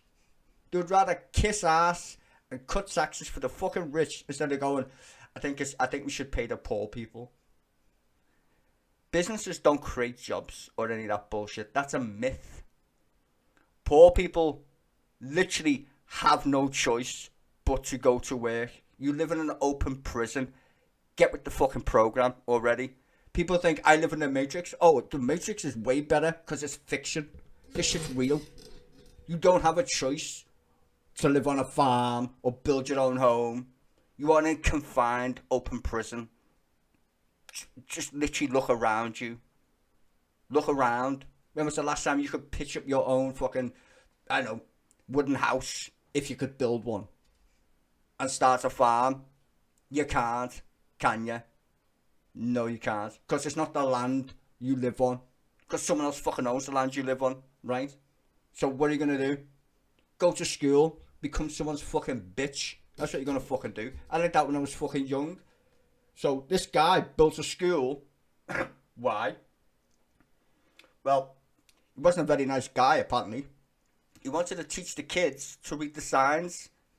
Because the kids kept dying in his cotton mill. Because they couldn't read. Don't put your hands in the machine. All the kids kept dying. I need to open a school. Teach these little bastards how to read the signs. That's the only reason why I opened a school. No jokes. I was sat there going, wait, hold on. So I'm here so I can read signs? Is that what's going on here, yeah? Okay. Bro, I learned from an early age, you're a fucking sucker. That's what you are. And we live in an open prison. And these fuckers will tell you all kinds of crazy lies. Like tax. Or people, scroungers. Since fucking when? Have you ever been on the fucking dole? Really? Scroungers? Don't think so. Imagine all them people languishing, enjoying their free care life on the dole, on universal credit. She just said it before. Half the people on universal credit have a fucking job and are still broke. What fucking planet do these fuckers live on where they can even utter that shit out their mouth like Laura Kuenssberg, who spent 10 minutes talking complete shit? Like she lives on another fucking planet somewhere. Does she even know that you get a tax form after you get fucking, like, off the dole or universal? They send you a tax form.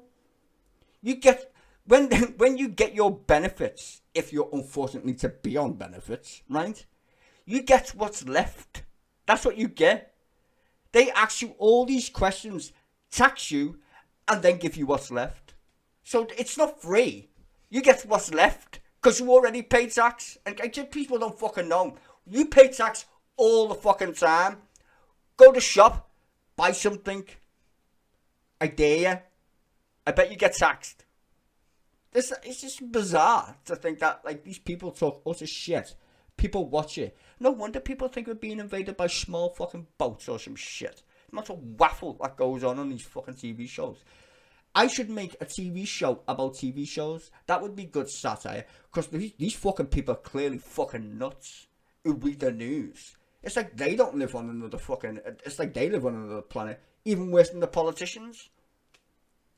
They literally talk to politicians as if they're their mates.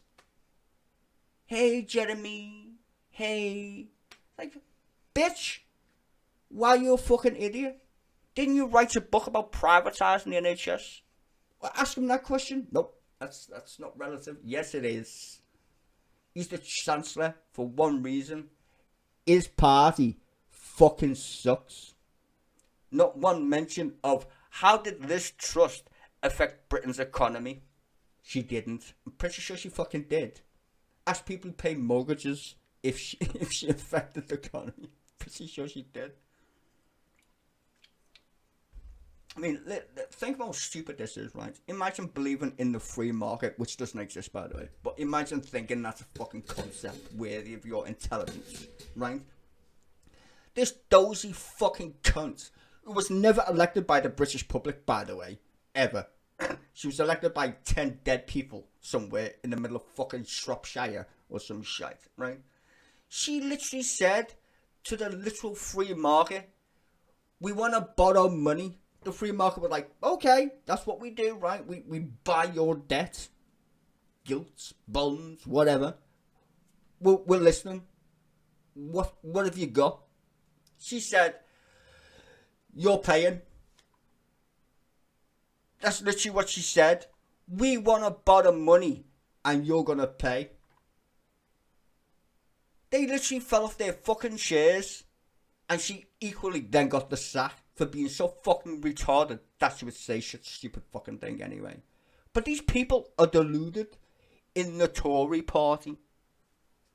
And let me tell you something about these little weird people as well. They keep saying, well, Laura Kuenssberg, we've got massive debt.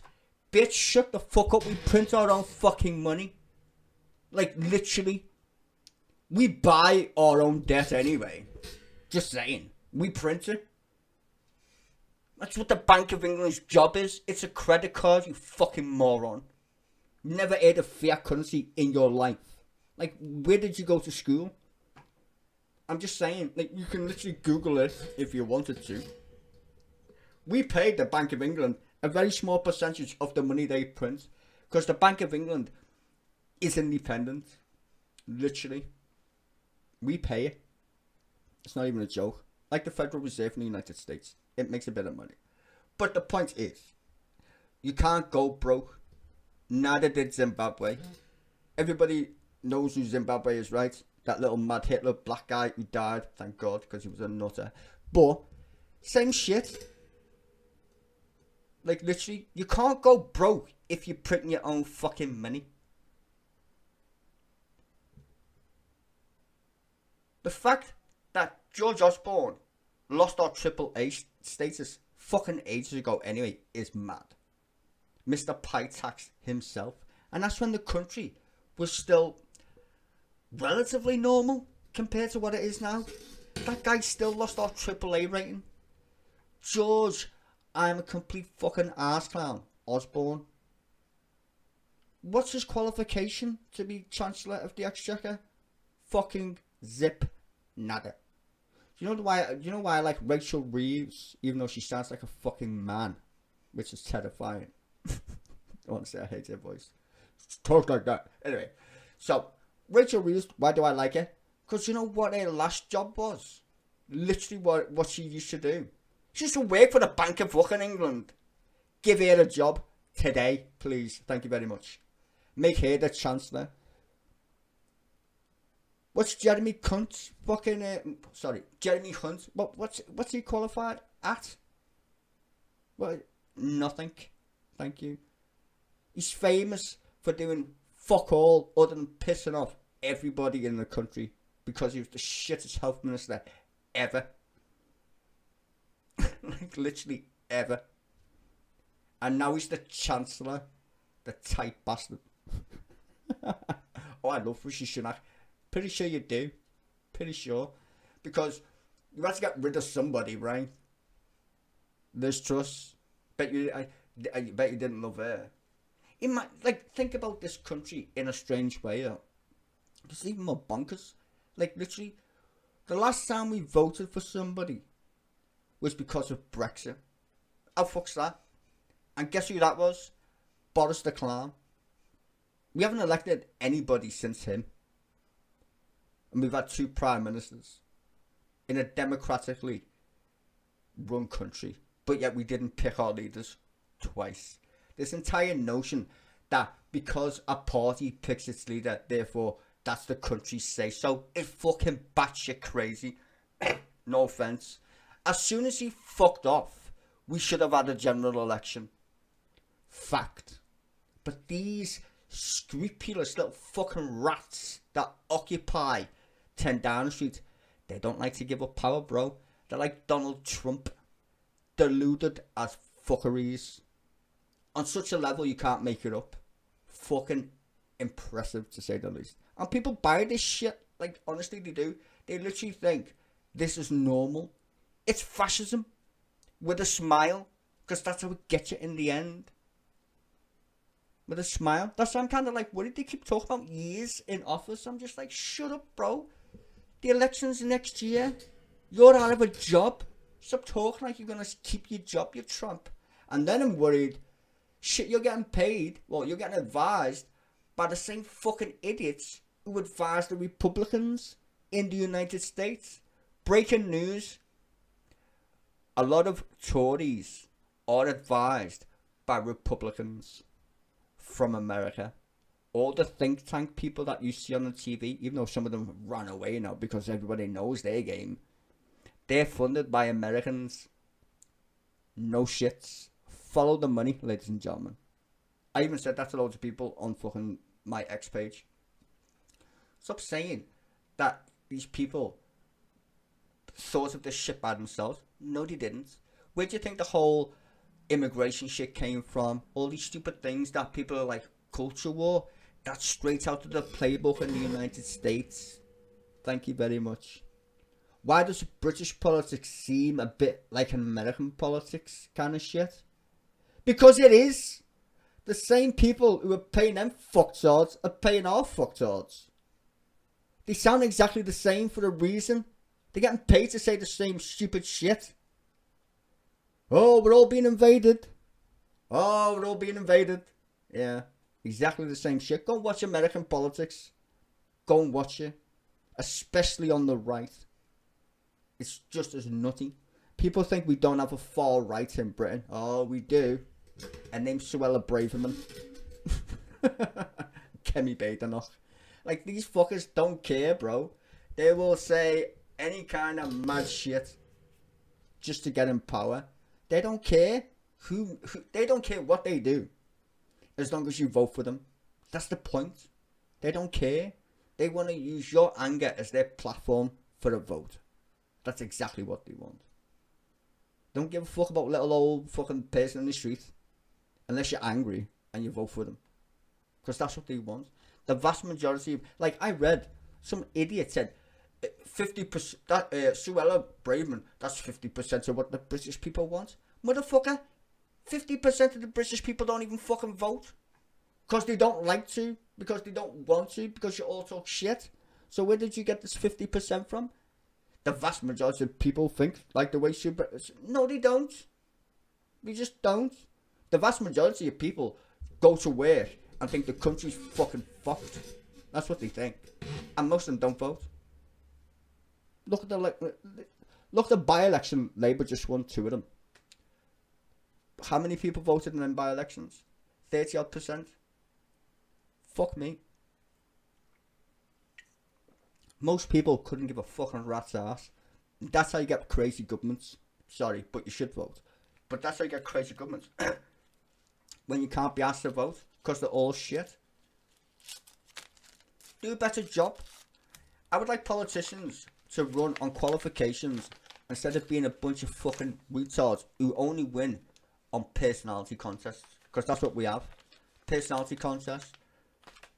Imagine going for a job interview based on your personality. That's what these fuckers do. They don't get a job because they're actually qualified. They get a job because I like the sound of him.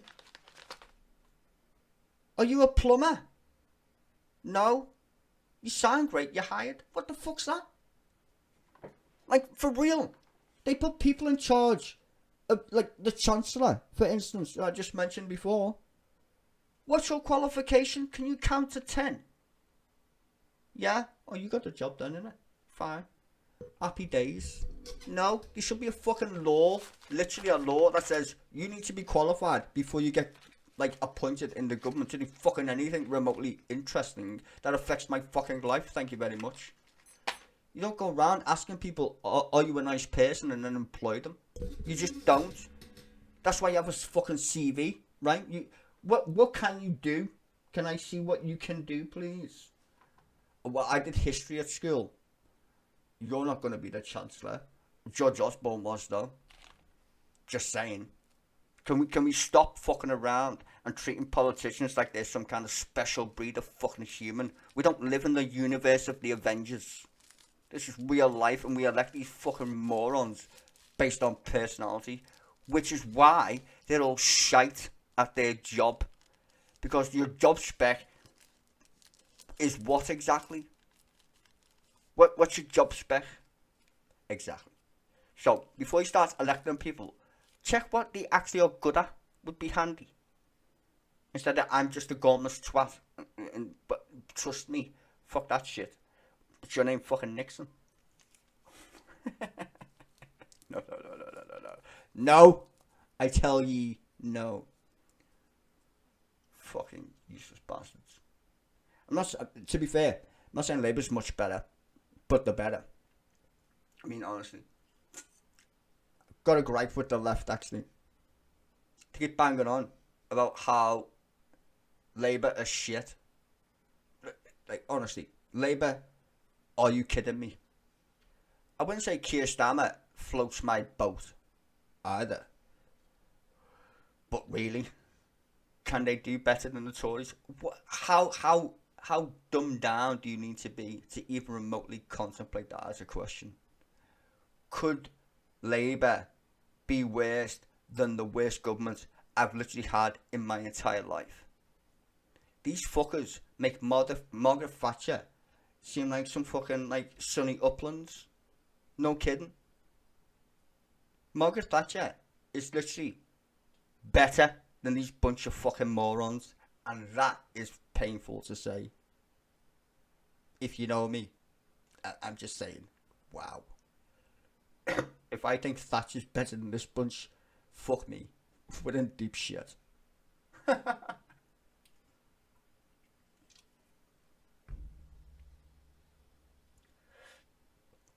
I'm surprised we still got a country, to be honest with you.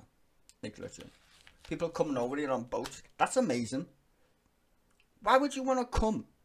Like, you know what, right? When people say the foreigners, in terms of, like, they don't speak English, you would have to not speak English. I don't know what brochure they read before they got shipped on a boat. Welcome to Britain. Enjoy. They must get here think, fuck, I should have just stayed in France. I bet they're paying people to get them back to France. Because I would.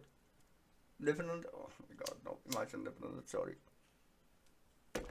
I mean, it's bad enough being British.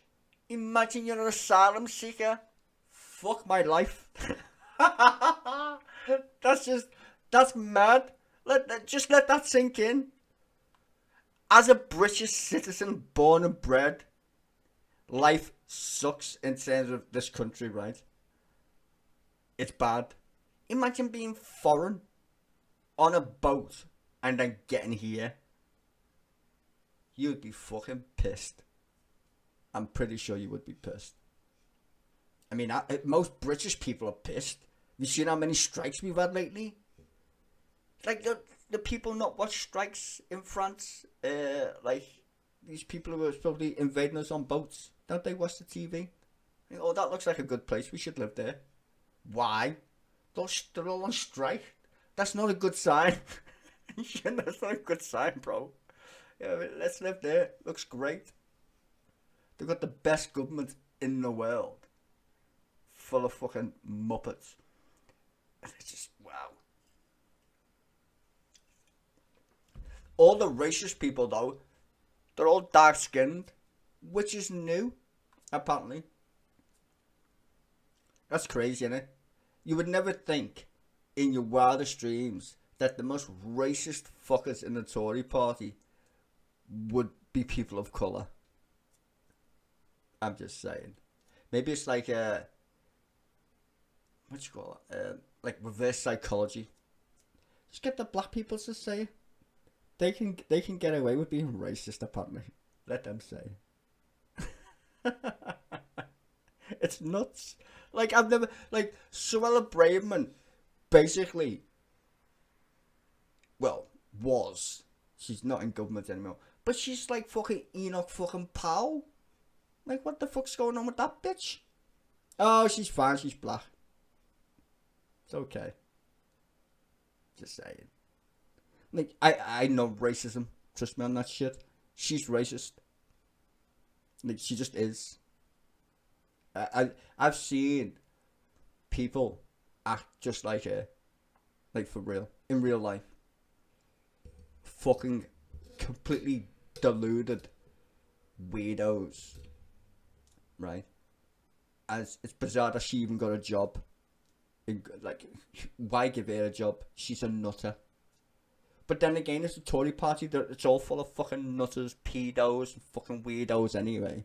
I mean, half of them have been suspended for raping people and shit or whatever. So it's not new. It's not new, is it? I mean, didn't Boris Johnson give a guy a job who was raping people? Allegedly. I don't want to get in trouble, but you get the point, Anna. Give him a job. We know he's a creep. Give him a job. He's a good ass licker. Literally. Give him a job. They didn't sack Boris Johnson, by the way, because he was a shitty prime minister in terms of all the crack fucking headery shit he did with COVID. Or, no. They sacked him because he appointed a fucking known fucking groper. That's the only reason why they got rid of him. Imagine that. Imagine fucking up the country and saying, nope, that's fine. Oh, we don't like him, he's a groper. Kick him. Get him out of office. It's fucking nutty. It literally is bizarre, this country. It is a sketch. I mean, as you said before, could you make the thick of it? You could. I think some people do a good job. Like Jonathan Pye, I would say, is a good character. If you've never seen Jonathan Pye is actually good. Jonathan Pye is a news anchor, shall we say. If you know Jonathan Pye, I'm just going to tell you shit you already know. But anyway, for the people who don't know, Jonathan Pye is a news anchor. He's not real. It's a character, by the way. Some people think he's real. He's not. It's a character, anyway. And his job is reading the news, but then he goes off script. Well, it's not off script. He goes on script, I would say, when he's just waiting for his camera guy to, like, I don't know, do shit or whatever. So he's off air, and he just goes off on one, which I think's funny in terms of how he's wrote the character. I think that's brilliant. So there's ways to do satire, but the thing is about Jonathan Pye is when he goes off on his mad rants, he ain't lying. That's why people like him, because like it's so fucking on point that you do laugh because it is a clusterfuck, right? And that's the thing, when you watch the thick of it, that's funny because it's instruction of government. But then once you read, well, if you read anything like the COVID stuff where Cummings is telling people they're cunts or whatever, that's actually funny, but also depressing. Especially when you know they're all shit at their jobs. All of them. Complete garbage. And the reason why they're garbage, like I said before, they've got no qualifications. Politician is the only job on the entire planet where you don't need to be qualified for anything. Zilch. Nada. And you wonder why our countries are sometimes in a mess. More often than not. Because we elect politicians based on nothing. That's it. News headlines, maybe. Even that's not even fucking good enough, really. And here's the funny part. Laura Kuenssberg and her mates all the media in this country are complicit in the game. Complicit. And that's why I find it funny when James O'Brien writes a book. Who broke Britain? You did. James O'Brien, you and your colleagues who failed to report basic information to your listeners. Banging on about Brexit when you live in England is kind of stupid. Literally. It just is. Asking people to vote in Britain and then getting mad about the result is kind of fucking funny.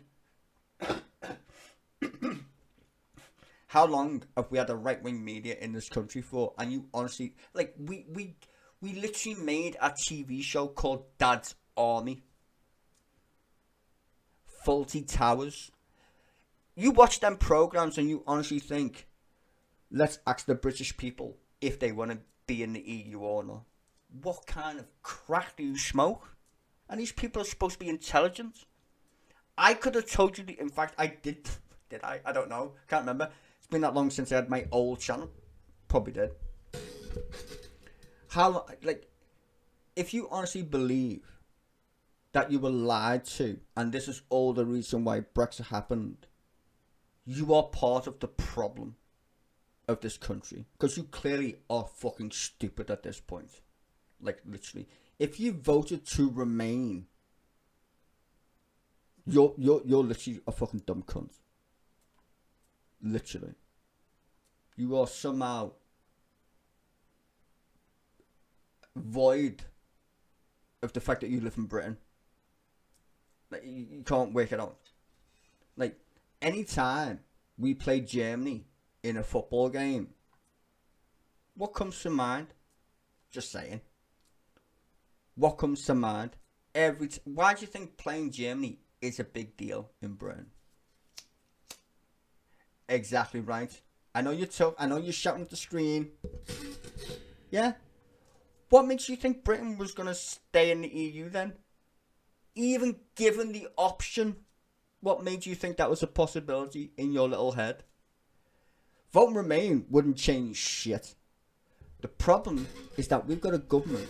These fucking retards are still in power, by the way. The same retards who gave you that stupid fucking option. They're still sat there right now. Still there. In fact, they're so fucking crap. They just brought back the fucking moron who thought it was a good idea to ask Britain to leave the EU. Fucking wow. You couldn't make this shit up. Don't need to, because it's true. You couldn't write this shit as a comedy sketch. That's how fucking mental it is. They literally brought back the guy who thought it would be a great idea to ask Britain, do they want to leave the EU?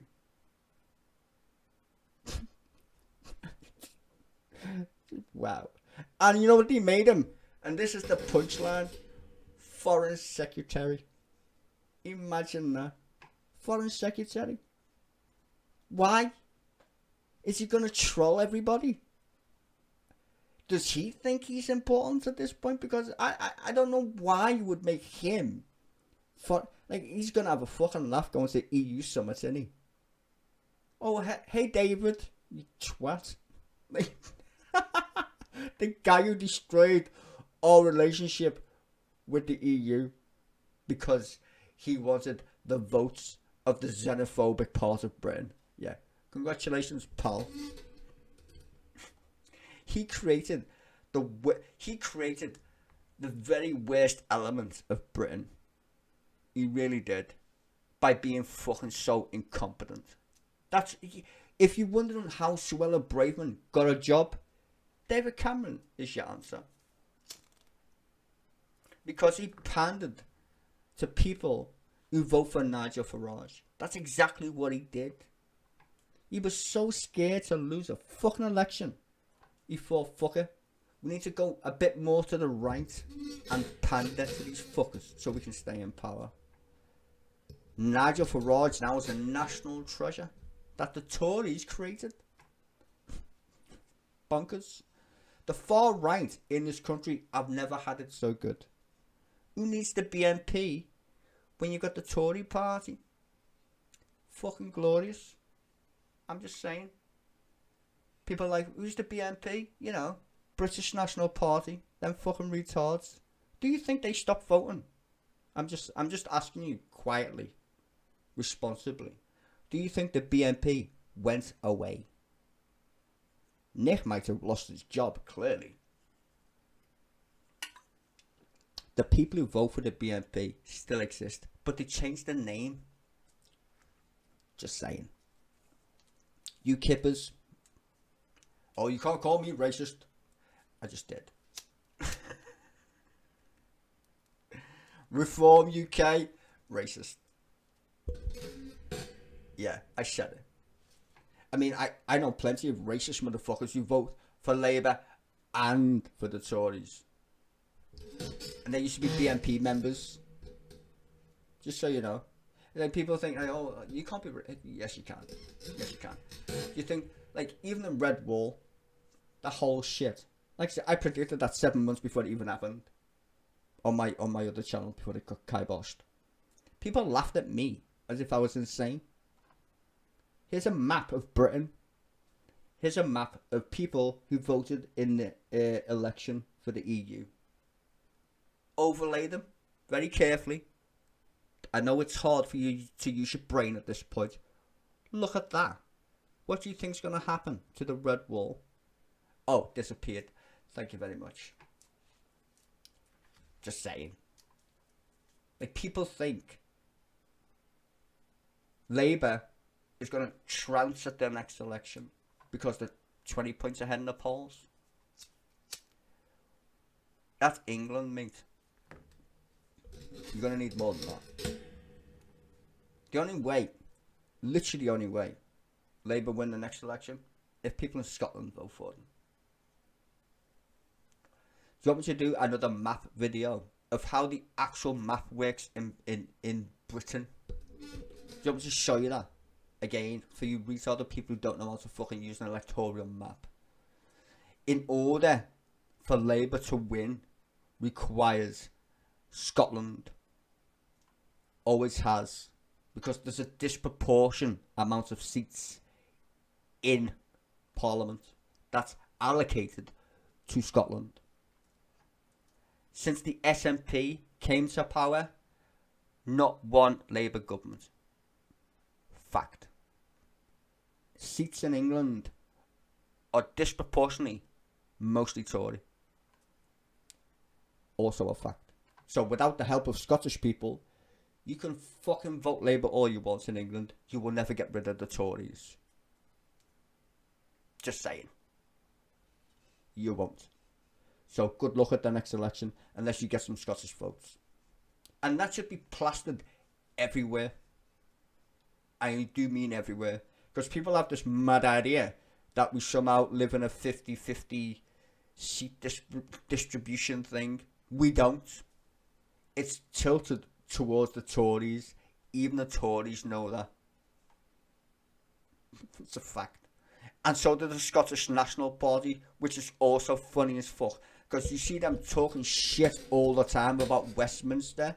The reason why Westminster has Tories, or a Tory government, is because they occupy all the seats in Scotland. Fact. And people don't understand basic shit, apparently.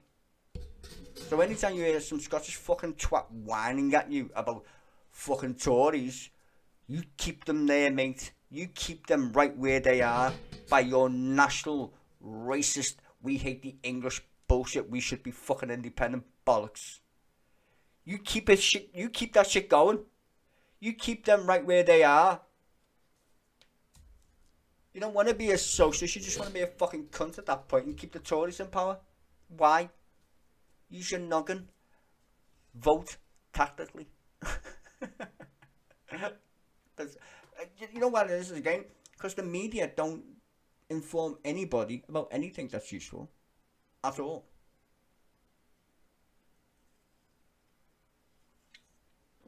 They would rather you be a dumb fucking cunt and don't go look at nothing. Don't do research. Don't go and check anything. Just listen to what we tell you. It'll all be fine. People on benefits all live a happier life, etc. Scroungers, 1 minute. Are you gonna give them more with inflation? You're gonna give them less with inflation? Blah blah blah. And all this shit is just waffle. Literally just waffle. I wish we had somebody on the news that actually gave a fuck about giving you actual information. It'd be handy for once, instead of listening to these prats.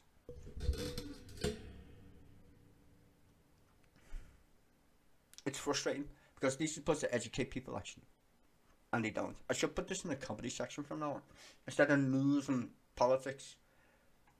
I should put it in the comedy section, or entertainment, because that's literally what I watch nowadays. Entertainment. Not fucking informative about it.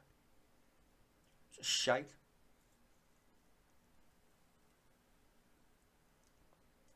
Like I said, not a peep about David Cameron. All this time. The only person who said David Cameron's name was the twat who was kissing his ass. You would think that would be a news story on the Sunday, the first Sunday since David Cameron was elected. Right? You'd think that would be like a headline for Laura Kuenssberg. Breaking news, he's back, kind of thing. Nope. Let's just ignore that. Let's do a comedy sketch segment to make people think it's funny. It's not funny. That's the point. It isn't funny.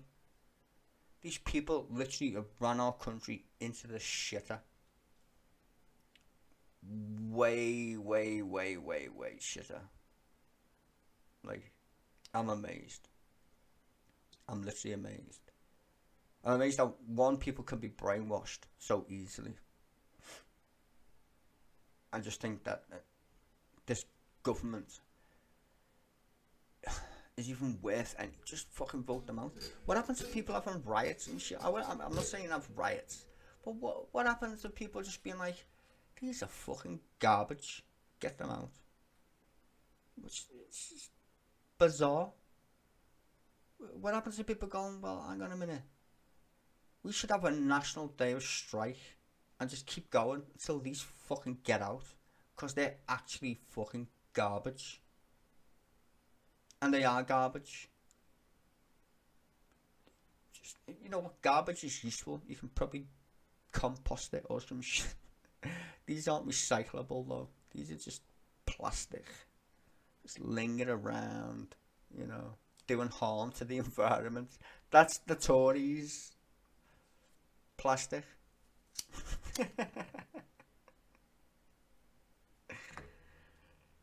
Oh, well. I don't know, man. Maybe I should do more like talkie shows. Waffling.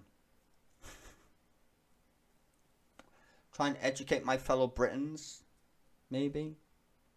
Maybe I should make a new Monty Python / channel where I point out the fucking blatant madness that is our country under the Tories.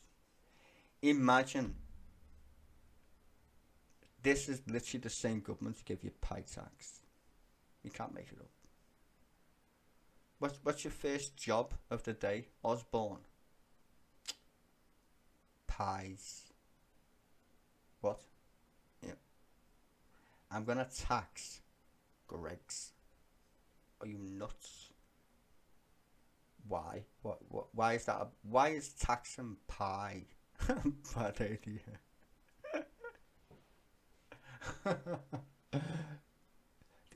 They're so fucking far removed from reality. It sounds funny to say that, but that's actually true. The guy tried to tax pies. I'm gonna tax hot food. What? Don't do that. That's a stupid idea. Yeah, we're gonna do it. Also, we're gonna ask British people if they want to be Germans. That's not exactly what I said. That's exactly how they think though. You've been spoon feeding them shit all their life. How do you expect them to think intelligently? Yeah. That's all.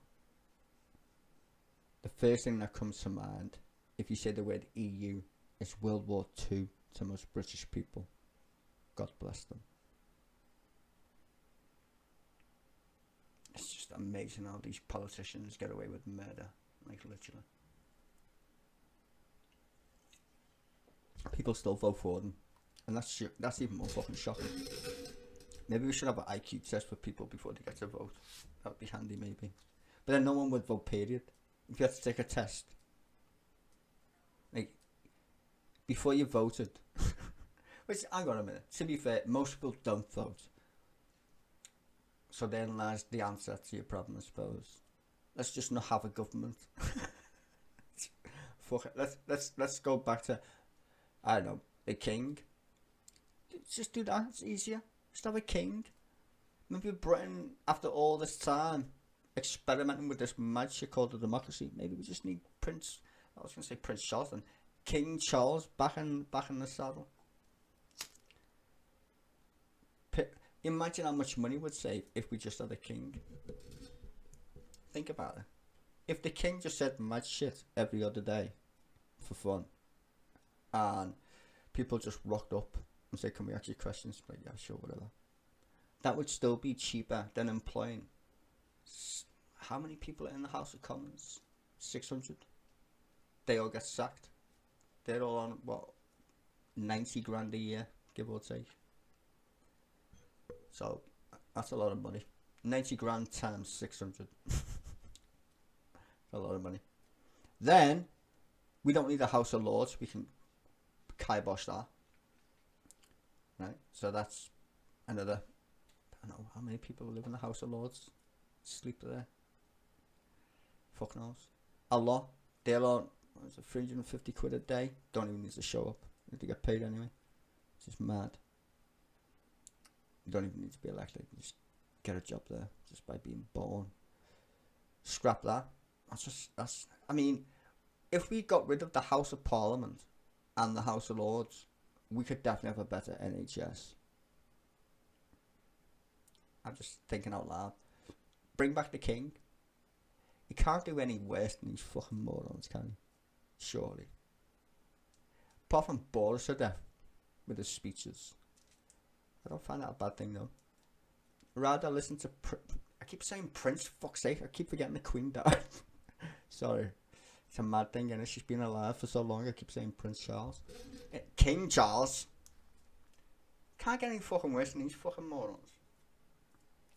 I know people think, oh, the entire concept of a king is pretty shit. I don't know, man. The entire concept of competent government seems pretty shit. Mainly because we haven't had one in so long. 13 years. I'm jaded. I mean, I grew up jaded.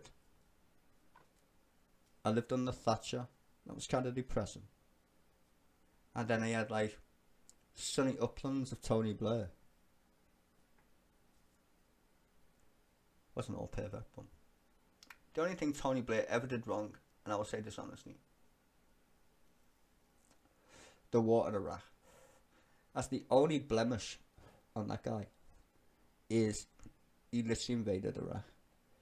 If he would never invaded Iraq, I honestly think people would see Tony Blair in a lot better light than they do today.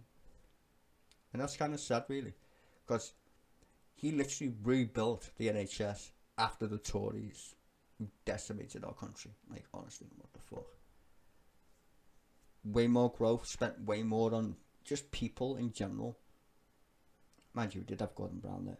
But, in general, it was better under Labour. I mean, let me just point out something that's crazy. A lot of people don't realise it, and the Tories like to steal this bullshit. And I watched this, just so you know. Labour literally gave the United Kingdom its first ever minimum wage. Who voted against that? The fucking retards who are in power right now. And if you think for one fucking moment these fuckers have changed their spots all of a sudden, they ain't. Their ideological point is business. first, plebs second. They are literally trying to play the "we give a shit about you" card. They clearly don't. Just look at their entire track record every time they've been in power. It's fucking terrifying. But yet people vote for them because people listen to this bullshit and think, oh yeah, that sounds great. Lower taxes. Bitch. We pay the highest taxes we've ever paid. Under what government gave you them mad stats? The same people who gave us Liz Truss. Very same people. Well, we believe in lower taxes. For who? Well, the rich, clearly, because the rich people create all the jobs. That's how it works. Rich people make jobs. No, they don't. People make jobs because they don't have a choice, right? They don't have a choice. You require money, requires a job. Just saying. Now, if you can facilitate that, good. But you need products, right? So I'm not bashing people who make products. They're clearly good ideas. And people go and work in these places that make products. But financial instruments isn't something that you want to buy, really, unless you're already rich. When was the last time you bought a financial product? A proper one? Never. Just saying. But you know what they tell you? The United Kingdom is the capital of finance, which basically means washing money or making money from other people's money. LIBOR, if you don't know what that is, that's set in the City of London, which means that's the interest at which other banks lend to each other, which we already know is a scam. That's why London makes so much money. We wash everybody else's dosh, especially Russians. Oh well, can't talk about the Russians because they're having a fight with the Ukraine. No one cares, bro. You give us money, we'll still wash it anyway. Only the poor Russians, the poor ones like Abramovich. You think he's rich? You're having a laugh. Well, we need to make some scapegoats, clearly. Give us your money, we'll wash it for you. While all you plebs get mad about people on boats, we ain't gonna tax anybody. We're just not.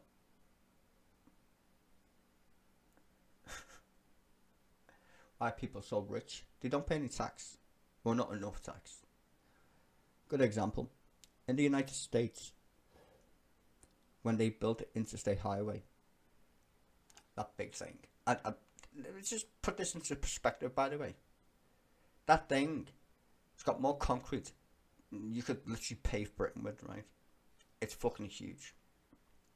So the highway that they built in the United States goes from east to west. The tax rate at that time was about 90%. 90%. And the rich still got richer. You can't get poor if you're rich unless you do negative taxes. You're like, what do you mean negative taxes? Well, think about it. If I take your money if you're rich, then you become poor. But if you can still make money, even 10% of $1 million is still a lot of money. So if I tax you at 90% of what you get, you're not even working, you get this shit for free, by the way. So let's just put it in perspective. You get money for free. I'm going to tax 90% of that free money.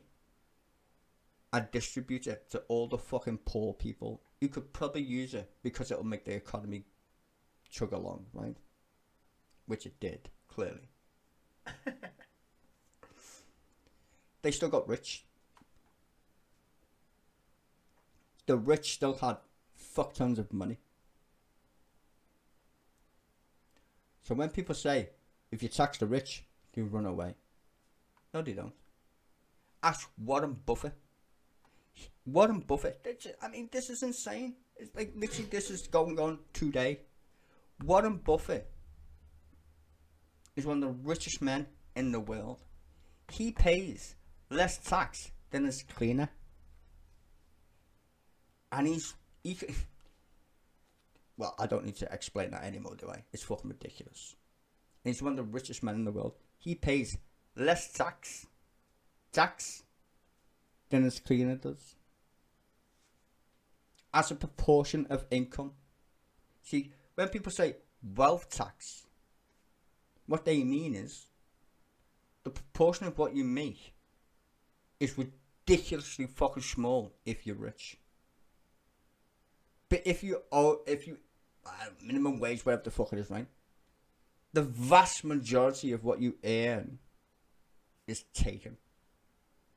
So you have zero or next to zero income to spend on, I don't know, the economy. So when people say we want tax cuts, or they say, well, we should tax. Well, what you need to do is tax the fucking rich more and give it to the poor. It's not rocket science at this point. It just isn't. The reason why we have so many rich people is because since the 60s, give or take, somewhere around there, well, in our case, I'll give you all local shit. Since Thatcher and Ronald Reagan and the rise of neoliberalism, we've been shafted. These people gave you globalization and all these funny words and shafted every single poor people. Every one of them. Across every country. The idea that capital, as they call it, which is basically slavery. It literally is. Capital is the free movements, blah, blah, blah. That is literally bullshit. It just is. And now they're panicking because the people in this developed countries kind of thing, like ours, are shitting themselves because we created the monsters called China. Like, China was created by the West. China didn't just appear out of nowhere. Are you mad? That shit was like a labor camp for fucking ages. And China was quite happy to be a labor camp because it wanted money. And now it's got fuckloads of money. It doesn't even know what to do with it. Which is mad. You know, it just spends on weird shit. Some of it not so weird, but you get the point, right? It's got so much money. It's seen as a threat. But yeah, but behind the scenes, the politicians hate China for one reason. They got a firm grip on them peeps. They'll turn your internet off, bitch. You don't say nothing to them. You will disappear very quickly, right? The politicians over here hate that. Whoa, we gotta save democracy. We gotta save freedom of speech and all that shit. Honestly, these people read philosophy books like you should. Or you should read philosophy books. You know what's going down on planet Earth if you read philosophy books. Proper ones. These people are ideologically driven nutters. Most of them who you elect are ideologically driven. And you elect them based on their so-called attributes. Not that they've got any, but you get the point, right? And that's why you end up with mad people like John McDonnell. Fucking Marxist. Right? He is. You have that girl, Ash Sarkar, whatever her name is, from Nirvana Media. I'm a communist. Okay. See? But I'm on the left.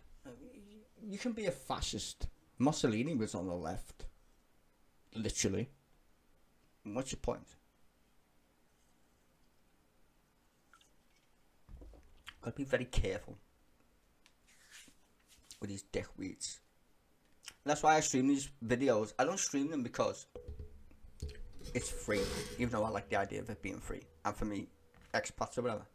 But I stream it because I do actually want to educate people on how bad shit it is that these media folk. I wish I could stream more. Maybe I should do a news night, but that would take up too much time. I would like to stream more, but I do like to point out the madness of it, because it is mad to watch these shows. Because when you get angry, you're not getting angry because you dislike what they're saying. You get angry because it makes no sense what they're saying.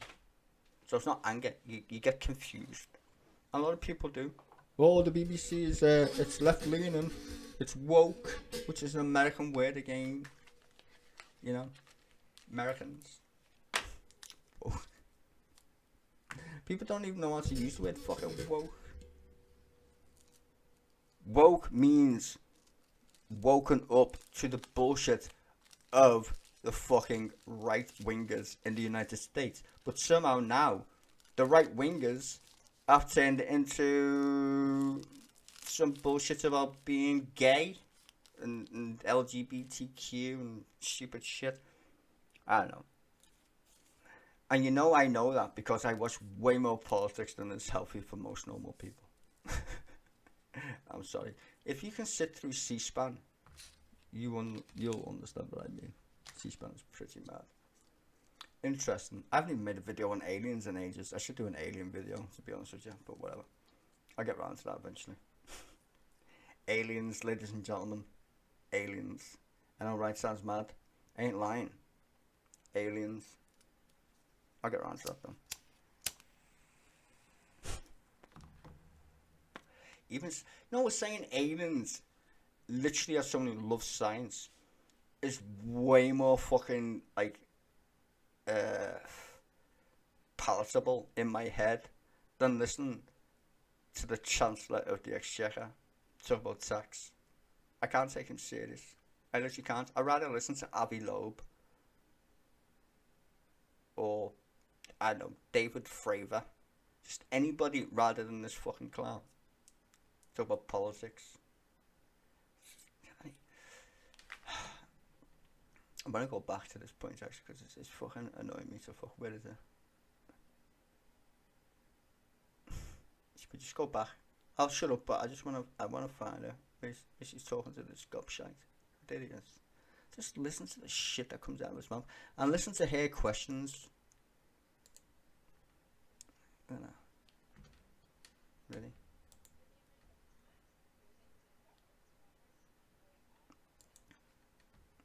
Okay. What happened in 2010? Anybody want to point out that? What happened in 2010? Anybody?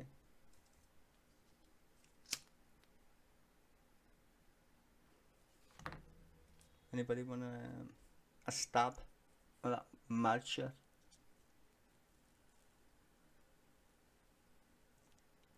Come on. Look at that. Source UK government.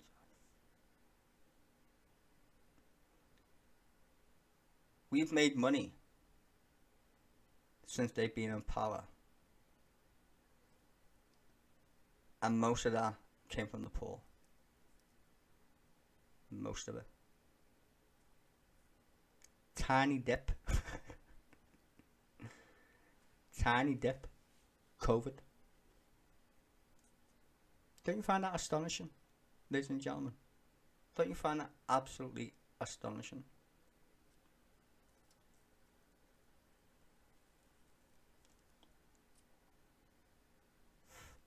Can you guess in that timeline where we borrowed £600 million, by the way? Yeah, I did say that out loud, and it's correct. Boris Johnson was the Prime Minister.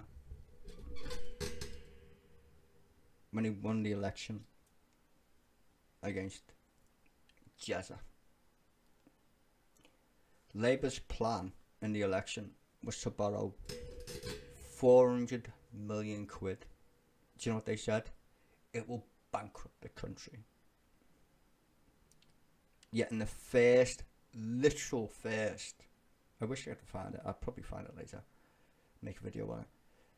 The first fucking Chancellor of the Exchequer's fucking waffle autumn statement, as they call it now, boasted we're borrowing 600 billion quid. Just let that sink in. Just let it.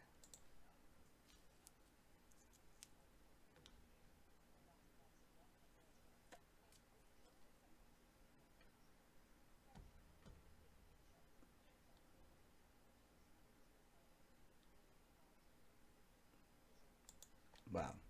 Great question, Laura Kuenssberg. Brilliant question. Shouldn't the question be, how has the tax receipts gone up all that time since you were in power at the cost of the poor? That wasn't you making the economy better. That was austerity. You see that graph that I just showed you there? Look at that graph again. Right? Remember who was in power after Gordon Brown, ladies and gentlemen. It starts when Gordon Brown left office. Remember that. Very carefully remember it. Gordon Brown left office. Who got in power?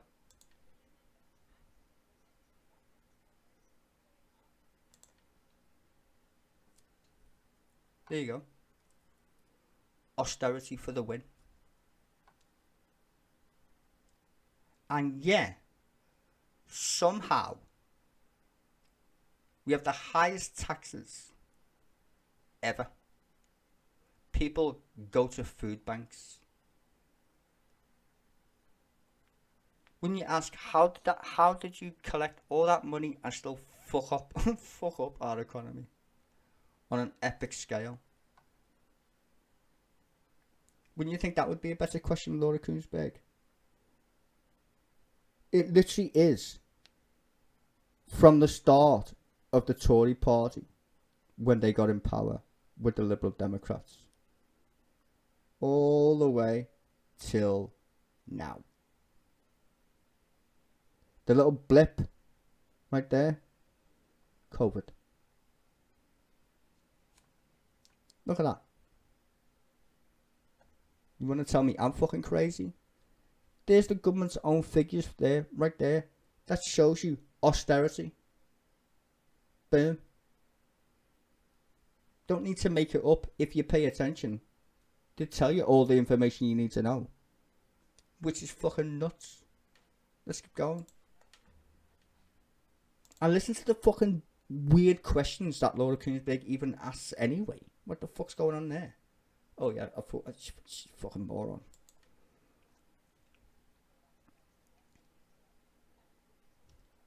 Supposed to be a serious news show and she's talking about fucking Latin dancing, you twat.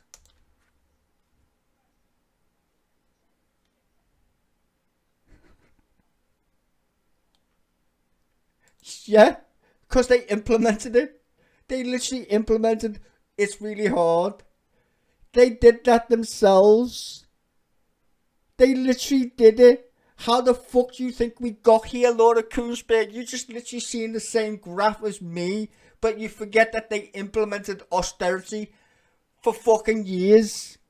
What do you think's gonna happen next, you clown? Oh, I don't know.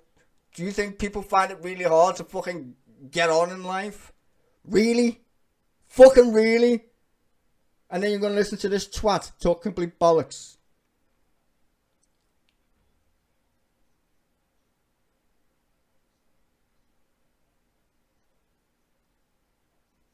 That you fucking made? Correct? Look at all the mad shit in Westminster. You're the government. The mad shit is you. He's like he's detached himself in a third person and thinks he's talking about something fucking else. You nutball. Like, are you literally on crack? All the mad shit in Westminster. Yeah, the government. Like Suella Braverman, all that mad. Yes, the government. Yeah, all the mad shit that we created because we're in power. What people at home are thinking is, what's the cost of living? No, we're thinking, how the fuck have you managed to stay in power? How? Oh, well, yeah, I do know how. Because you're a bunch of fascist cunts and managed to brainwash Britain into thinking that not electing a prime minister is normal.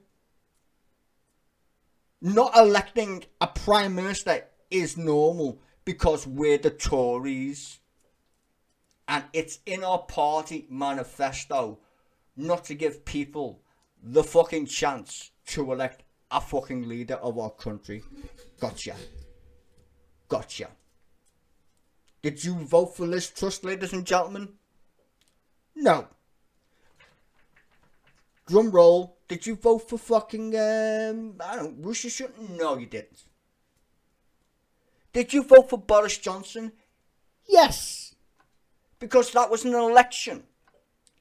Like him, dislike him, he won the vote of the British public in that regards.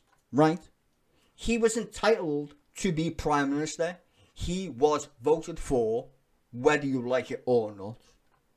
Nobody, and I do mean nobody, voted for our other two Prime Ministers that currently fucked our country and continue to do so. You fucking knob.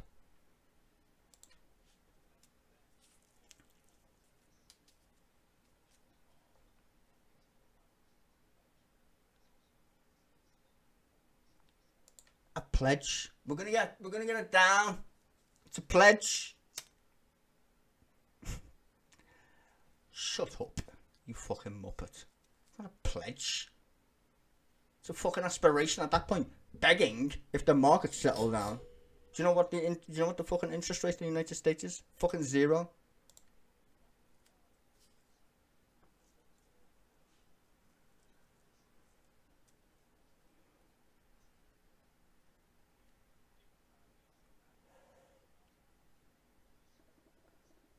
Whoop-de fucking do. You gave us 3. No, how about you just not wreck the economy? What about all the people who are paying way more every year because Liz Truss destroyed their fucking mortgage? What about them poor bastards? Not a peep. Not a fucking peep, you fucking gormless twat.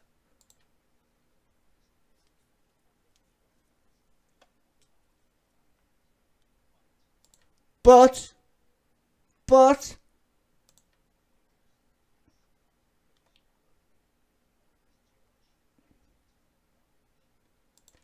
just because you're in power, shock fucking horror.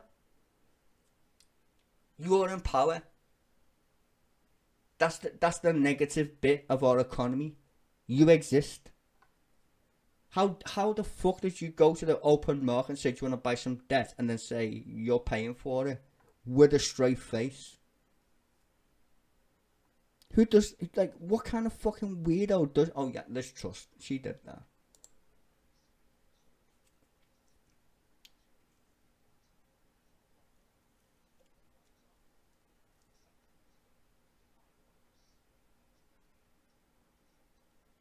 Who's gonna mostly put you out of a job? Yeah, we're gonna embrace the technology sector and AI. Great, that sounds fucking fun.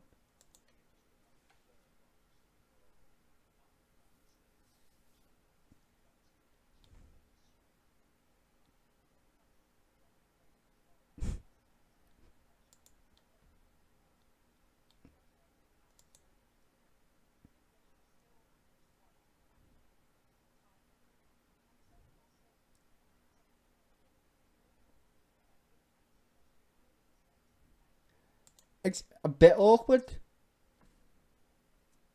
Why not just say it's complete bullshit?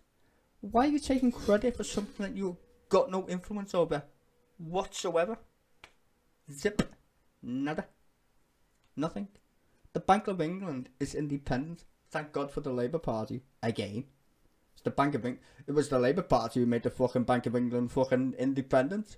Or did I have to listen to these fucking morons? Remember Liz Truss when she got into power? Yeah, we don't need to listen to the Bank of England. We'll fire the guy that's been sat there advising the government on monetary policy for forever. Permanent secretary to the Bank of England. Got rid of him. You can't make that shit up. They sacked him.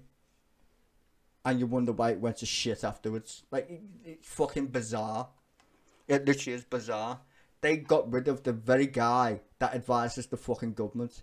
You should not probably do that policy. Why? Well, we don't want to end up like Zimbabwe now, do we? No. Sack them anyway. Fucking weirdos.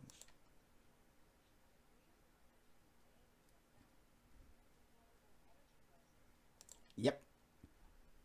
Just saying. And who sold our gas storage again? Oh yeah, the Tories. They sold it. Oh, we don't need gas. We need gas storage. Everything's fine. We don't need gas storage. Do we?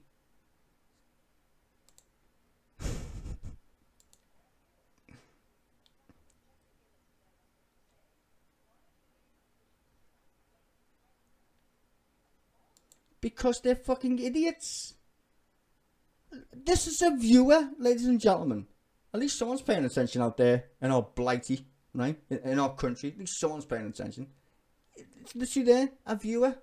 Good on you, Mr. Inbox guy. What's his name? Yeah, and he's nodding. That's a good question. I'll just spin my way out. It's fucking bullshit. That's a random person. Why do you and Rishi Sunak claim credit for this? You must also be responsible for increasing inflation over 10%. Because they were responsible. They made it worse. You do know Liz Truss was the Prime Minister, right? I hope. No one, has everybody forgot Liz Truss literally was the Prime Minister of our country? I know she weren't there for long, thank God. But she was there. And she did have a budget. Which made that thing a reality. That's why he has a job. He's got a job because they did that to our country. No mistake about it. None whatsoever. Don't be fooled. But let's listen to him talk shit. It's fucking hilarious.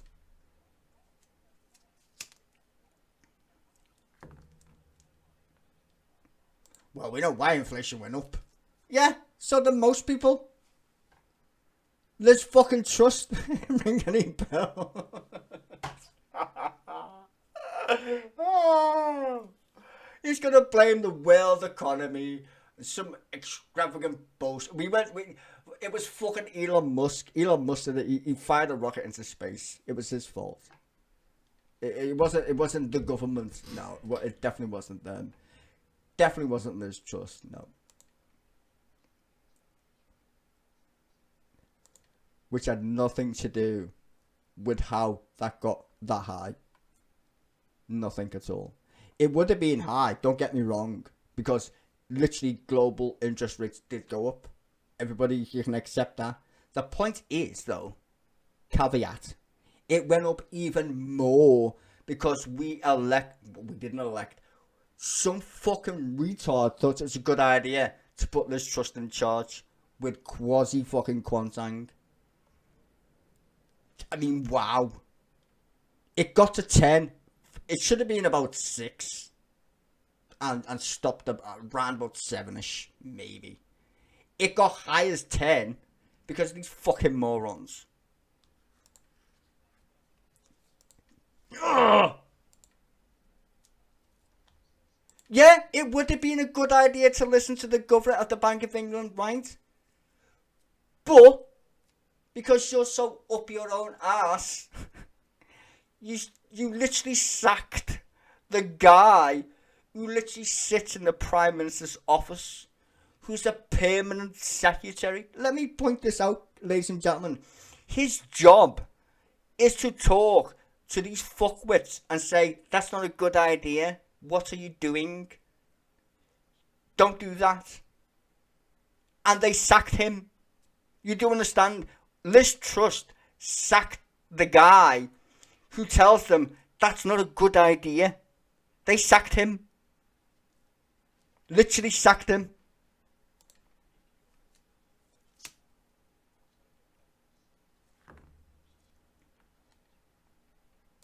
Yeah. And why did you guys take over? Because of Liz fucking Truss. I'm just thinking about what?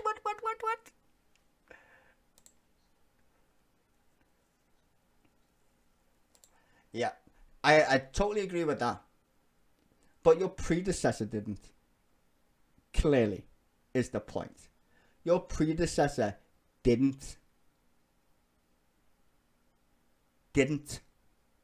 That's why that inflation target got so mental. Because you fucking retards are fucking retards. I feel like I'm insulting retards at this point. Yes. Yes, they do. Thank you, Labour. Right, thank you.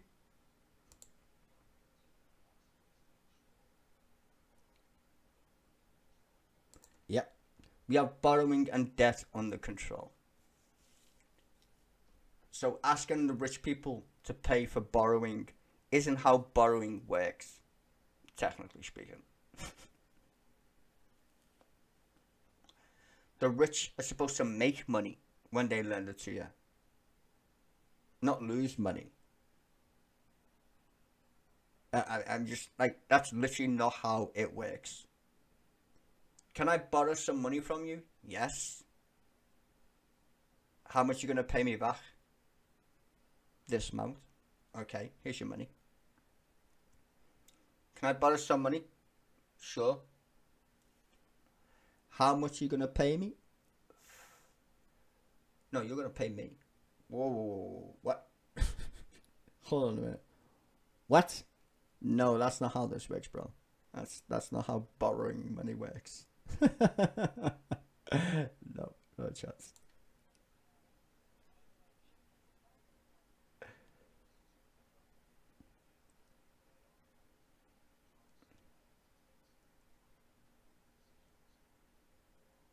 Eye-watering decisions. Imagine that. I've got to take eye-watering decisions that my own stupid party made.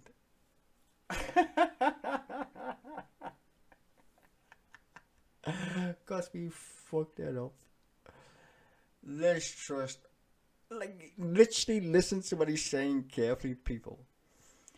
I had to make eye-watering choices because Liz Truss exploded the fucking economy. Right there. From the horse's mouth. Right there. I should clip that because that's glorious. What was Liz Truss' effect on the UK economy? Eye-watering.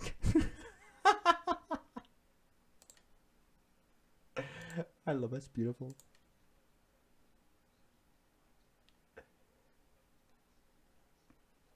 That your government created. Your government. Your party created. Let's not fuck around here, ladies and gentlemen. The Tories created the mess. And he said it was eye-watering decisions that they created that he had to fix. Apparently.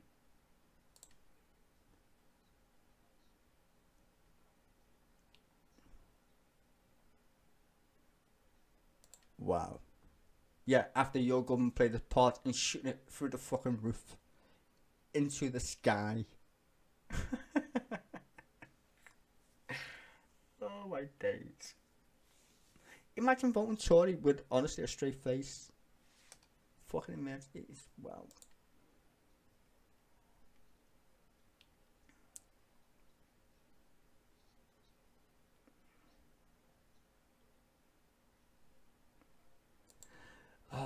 We're gonna focus on the. You're gonna be out of power next year. Why are you lying? Why are you lying? Why are you lying? Why?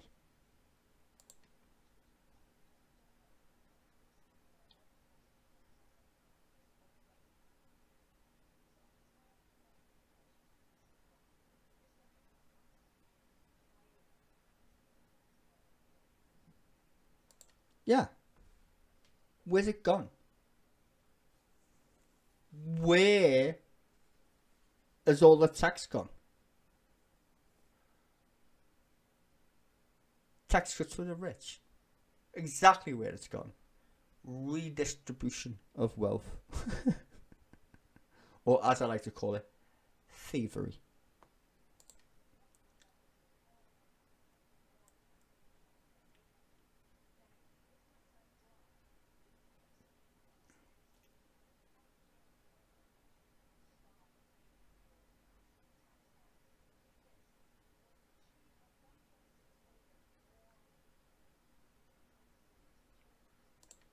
Look at that. Look at that.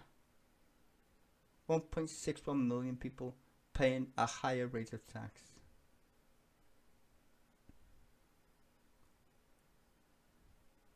It's incredible. Plus austerity. You're gonna laugh. Basic rate tax. Fucking wow.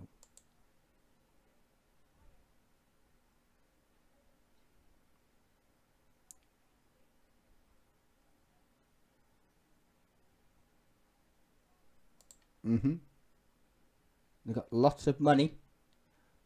Come Wednesday, though, he's going to give it all to the rich. Oh, my days. Oh, you can tell what the manifesto's going to be already, don't you?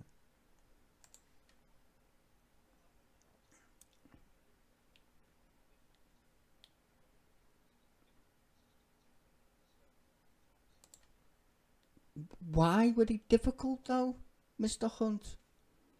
Why was it so difficult for you to make these decisions? It's silly me. We had a Tory government, that's why. Fucking mental.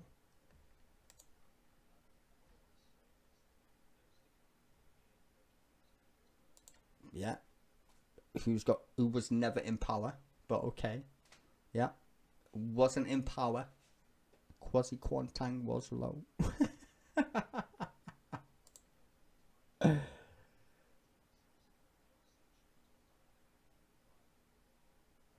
Yeah, but for who though? Lower taxes sound great. I'm just saying they sound great. Problem is, Paul, they're not low, are they? Just saying. You've basically fucking eviscerated what you would call a social net, including the police.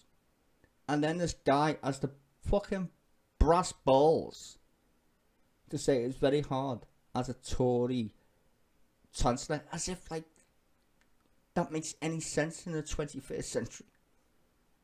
Especially when you just had Liz Truss as our Prime Minister. And that's the only reason why you've got a job.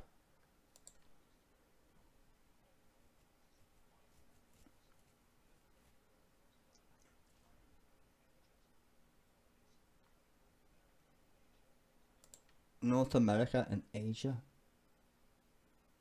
which don't even like remotely work the way we do, but you want to emulate them. I see. Less regulation, private healthcare. Gotcha. Not in Europe. Ooh. Not the same thing in Europe. No, no, no, no, no. We don't want to be like them Europeans. No, no. Even though we are European. That's what. Does this fucking know where Dover is?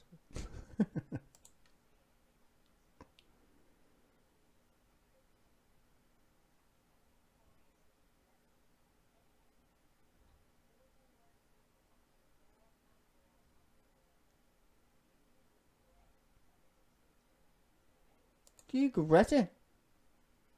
What? Of course he doesn't, you fucking mong. Listen to what he said. Carefully. Eye-watering choices, bro. Yes, to tax somebody, it's going to be the poor. Don't be stupid. Let's make eye-watering decisions. Can't get it from your rich mates. Who are you going to tax next? Oh, the poor. Da da da.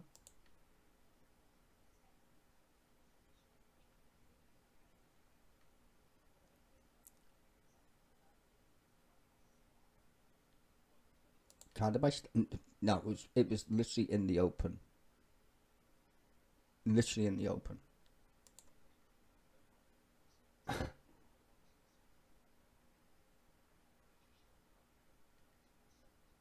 No, but we literally seen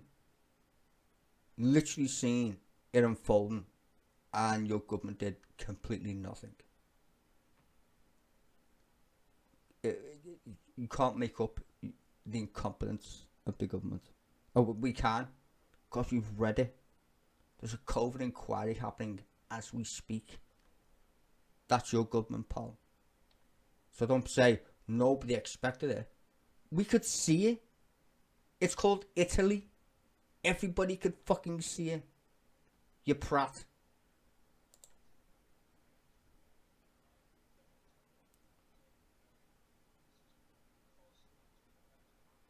He keeps like talking, like, again, like he's in the third person, like his government weren't in power. Boris Johnson was the Prime Minister. I'm just like pointing this out. And then he's saying, oh, well, you know, blah, blah, blah. Who was the Chancellor at the time? Oh, the Prime Minister that we have today was the same retard who was the Chancellor at the time. Like, yeah, it's fucking bonkers to listen to these fucking clowns.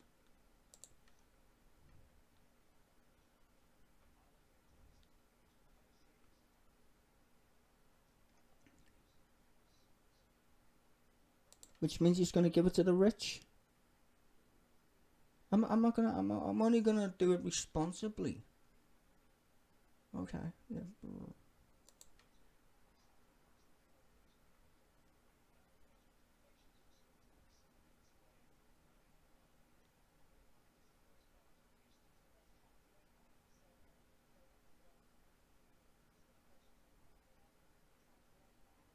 It means austerity.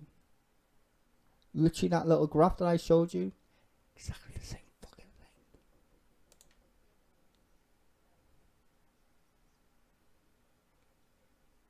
thing. You have to wait for my special book numbers. Wait for it, bitches. Yeah, but we already know what's coming. We already know.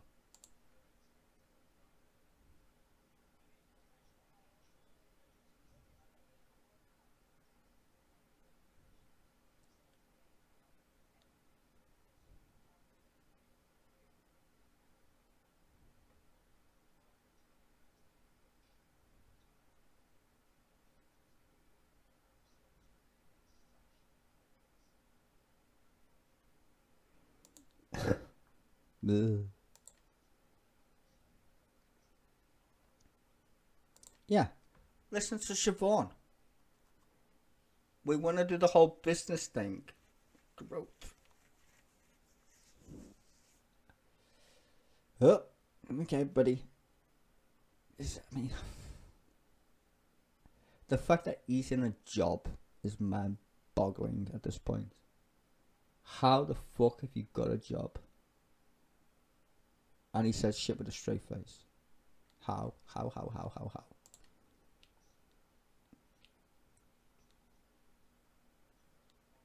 Got a great story to tell you. Gonna feed me kids? Probably not.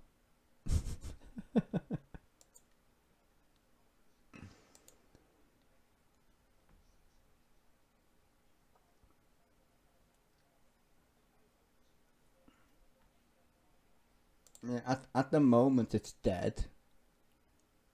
At the moment it's dead. Yeah.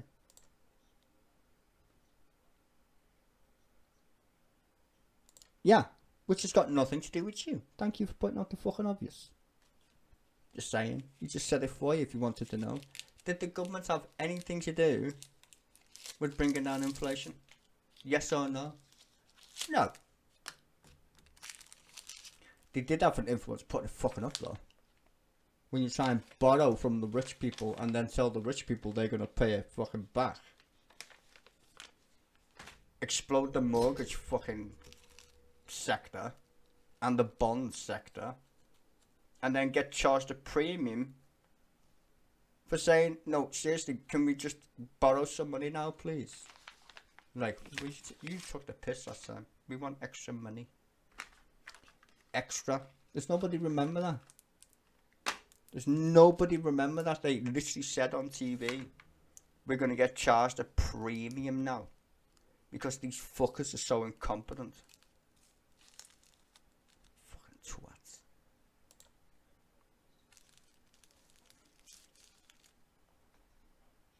Oh, good. Just, I hope you're not in power when it comes to the long-term prospects now. Because that's depressing. Literally fucking is.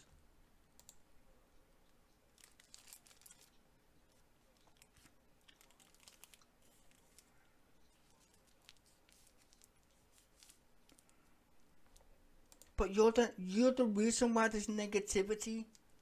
You are it. You are the reason why there's so much negativity.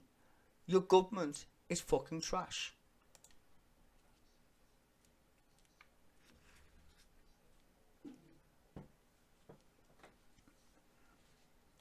Bitch, you just thought you want to ban tents for fucking people who live in the fucking streets. Save millions of lives with vaccines. Hey, ban tents. Okay.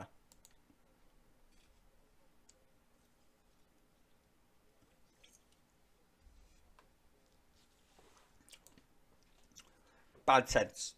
That's what we're gonna do. Ban the fucking lot of them. So funny. Really is. I'm probably talking to myself at this point, but I don't really care.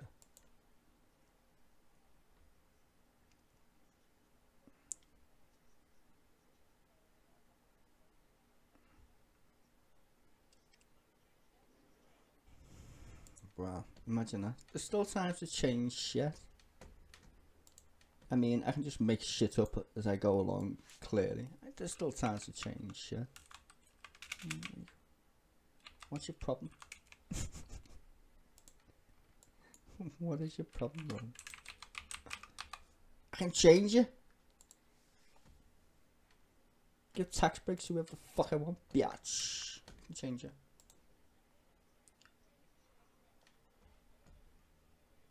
Yeah. Suck my dick, Laura. Suck my dick.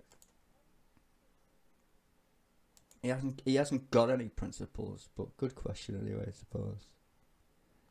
If you're telling jokes.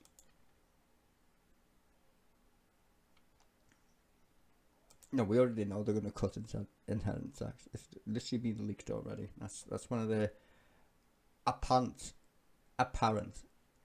election winners.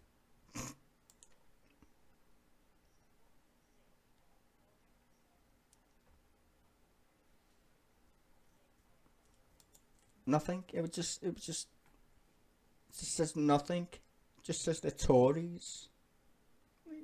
You're acting like the shock. Is it? No shock.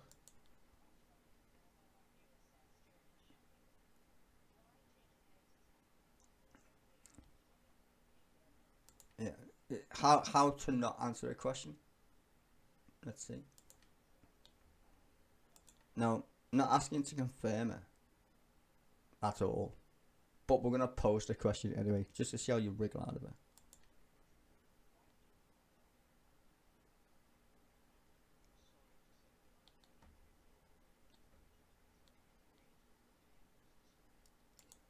You can read the papers that are all right-wing papers. All of them.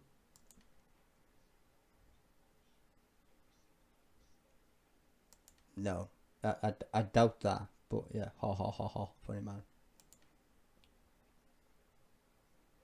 But you can't put them up because we're already taxed to the fucking eyeballs, so this is going to be fucking funny, innit?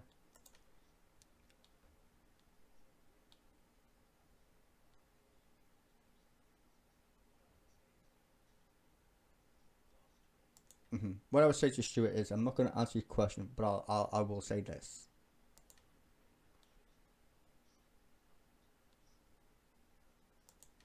Pressures that you created, right? That you created with your shitty government. Okay. Same twat who cheered Liz Truss. Same twat cheered the mini budget that exploded the fucking economy. What a fucking nonce.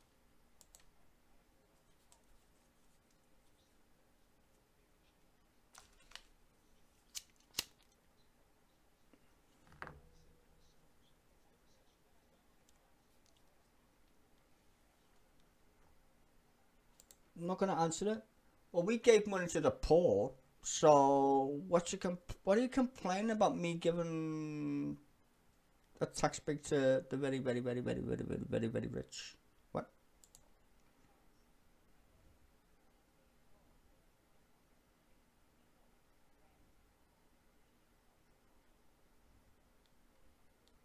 Huh? Oh my god, retoxic.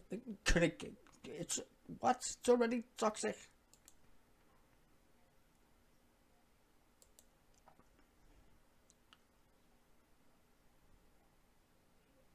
No, he's going to squeeze benefits. Going to.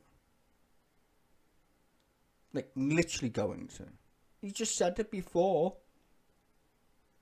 If you've been out of work for 6 months, we're going to stop your benefits. You literally, whatever. Listen to it, you fucking self. He's fucking mad.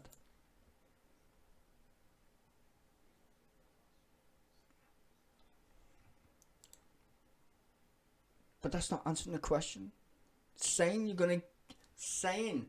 that you had to help the country because Liz Truss was the fucking Prime Minister isn't an answer to would you cut inheritance tax, you twat.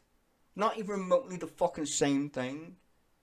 So you're going to remind us that Liz Truss was our Prime Minister again without saying it. Like, everything he's saying is the reason why he's in a fucking job. He's the Chancellor because the fucking other one got sacked. Including the Prime Minister got sacked. That's the only reason why you've got a job, you little nonce. Yet there you was on the back benches cheering the budget that crashed the fucking economy. You fucking mong. About to make eye-watering decisions to fix the shit that you fucking broke in the first place. Do you want a fucking cookie, bitch?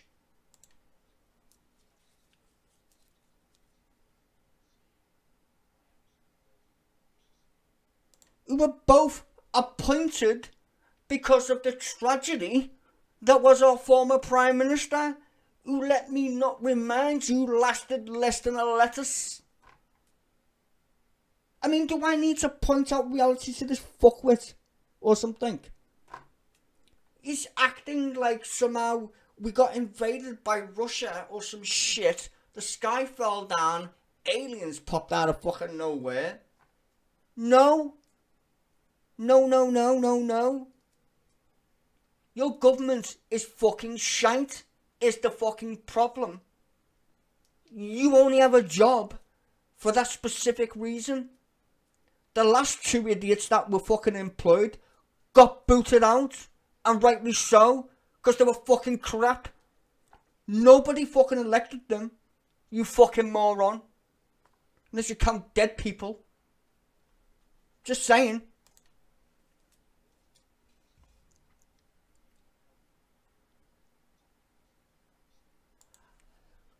Help them through tough times? Holy shitballs. The very tough times that they create, we're going to help you. Can you stop helping? Stop it. Stop helping. Just don't do any more help. Stop it. It's annoying. We're going to help the homeless. How? We're going to ban tents.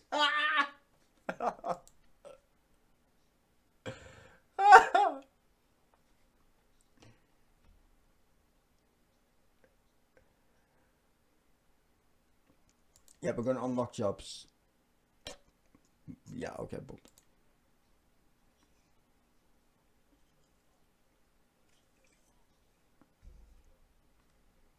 After 2025. Do these fuckers plan on staying after 2025? I hope not.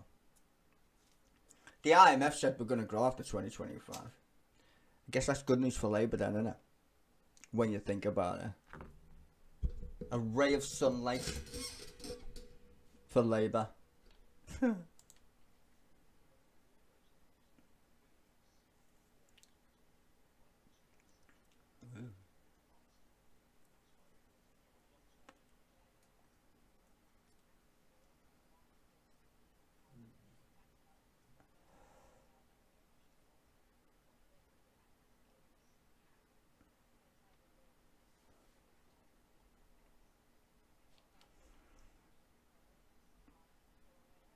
Of course they are. The Tories. They literally have no idea how to run a fucking country. They literally still think if you give rich people money, they will give it to poor people. They literally think that's true. They honestly think giving rich people money equals rich people give it to poor people.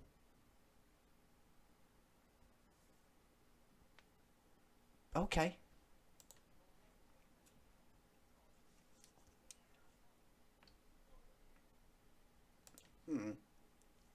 Again, Laura, when you interviewed me, when I took over from Kwasi Kwarteng, who got sacked, yeah, him, yeah. Remind us again how you got the job. Go on, tell us. All fucking eyeballs and ears at this fucking point. That you fucking made. Not you, your mate did. It's astonishing. When you interviewed me the second day, Laura. When you interviewed me the second day. Why was I in the job? Why was you interviewing me, Laura Kuenssberg, on the second day that I became Chancellor? Because the other guy got fired is why. You know, the fucking prat that came before you, fired. So yeah, let's remember why you have a job. Let's remember that, because it's fucking hilarious.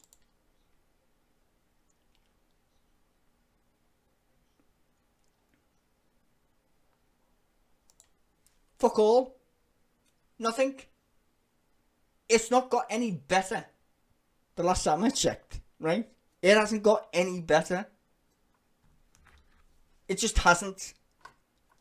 What the difficult decisions you had to make was because your predecessor fucking blew up the economy. Do you think he got the sack for nothing? Or am I just like losing my fucking will to live at this point? Just keep talking. Complete shite. Your boss, I was going to say his boss, the leader of the Conservative Party at the time, Liz fucking Trust, and her mate, Kwasi Mr. Kwarteng, both got fired. That's why you've got a job. So all the difficult decisions you had to make is why you got the job. Because you fucking clowns fuck the economy. So the only difficult thing is what you have to do fucking next. With a straight face.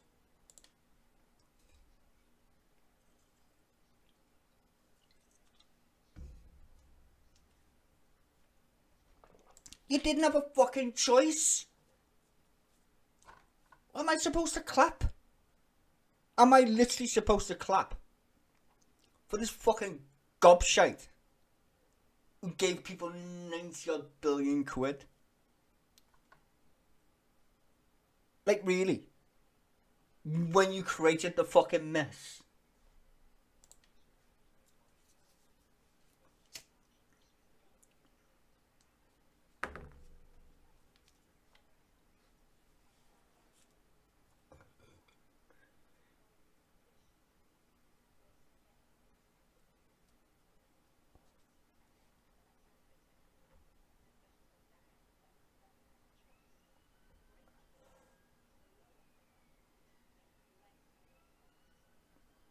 Don't give him any ideas. He's like, oh, that's a great idea. Why didn't I think of that? Like, look at him. Look at his face. He's like, I never even knew that was a thing. You fucking... Break with tradition.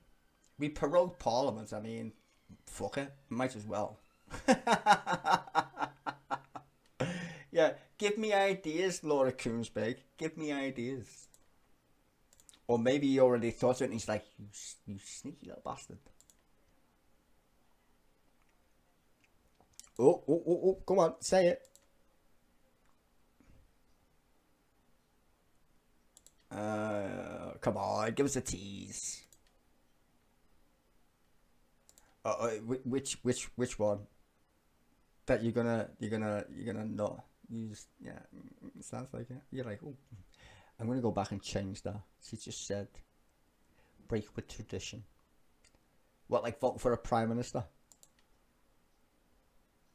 No one cares what you... Yeah, no one cares. What about the welfare system? Oh, wait, this is the fucking Gemini.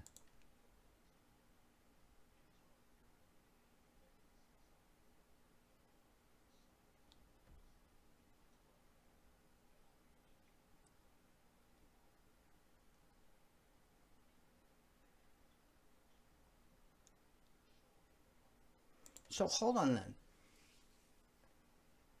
There's 1 million vacancies, right? And 500,000 want to work. So that's only 500,000 then, right? Not 1 million. 500,000. Can this guy count? So what are you going to do with them then? Force them? Yes or no? I don't know. Let's see. Let's cure their sickness. I can't walk. Well, we can cure you, can't we? You know. This guy's... I've got multiple sclerosis. We can cure that. How? Cut your benefits. That's not a cure. How is that a fucking cure? How?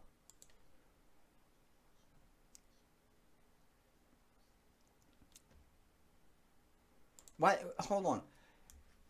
Okay, I'm not that good at math, but some math don't add up here.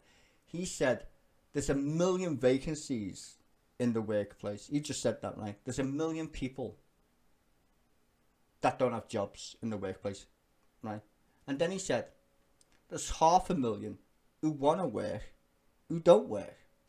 So that's only 500,000, right? So there's 500,000 who could work. And then he said, well, they're sick and disabled, but we're going to cure that. How? How are you gonna cure? Isn't that what the NHS does? Fix people, supposedly. What if you're literally fucked at that point and you literally can't work? Have you got a cure for that? Let's find out what his cure for that is.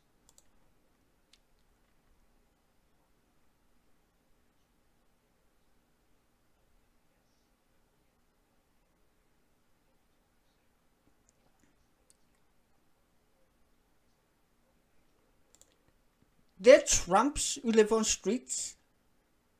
Can you be honestly with a straight face say that? With a straight face.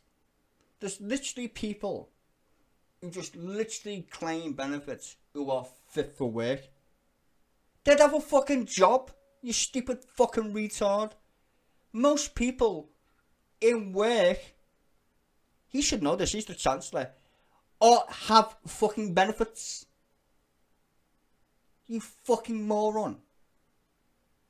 He just makes shit up as he goes along. He's a fucking spreadsheet fucking Dave right here.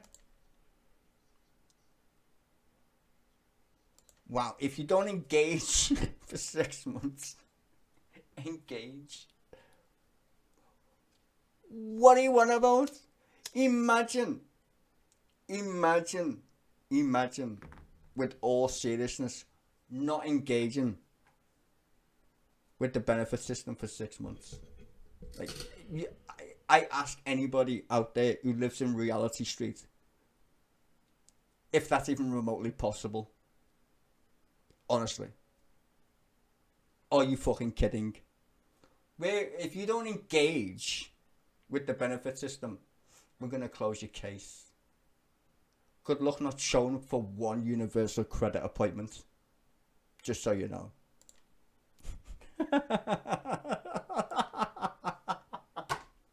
Like, it's so depressingly bad that, like, what he says is utterly not in reality. You ask anybody who's ever, even the people who would never, ever go on universal credit, and they just happen to be on it, whatever reason, right? Good luck not engaging for 6 months. Good luck. They will kneecap your benefits before you can say, but it's my money. Do you know why? Like, it's funny that the universal credit system is a loan shark system anyway. Before you get it, you have to, let's say they accept you for universal credit. Like, this is not a joke, this is actually true. If you go on universal credit, they say, we're not going to pay you for a month, but you're like, but I'm broke now. You can borrow it. Be like, what do you mean? Like, you can borrow the money. It's like, okay. And how does that work? Well, what it is this is what you're entitled to live on because we've checked all your status as a taxpayer. So you're entitled to this amount of money. But you can borrow it if you want it straight away. Yeah, but if I literally borrow it, that means I'm paying myself back, which is not the same amount that you said I could live on. No one cares.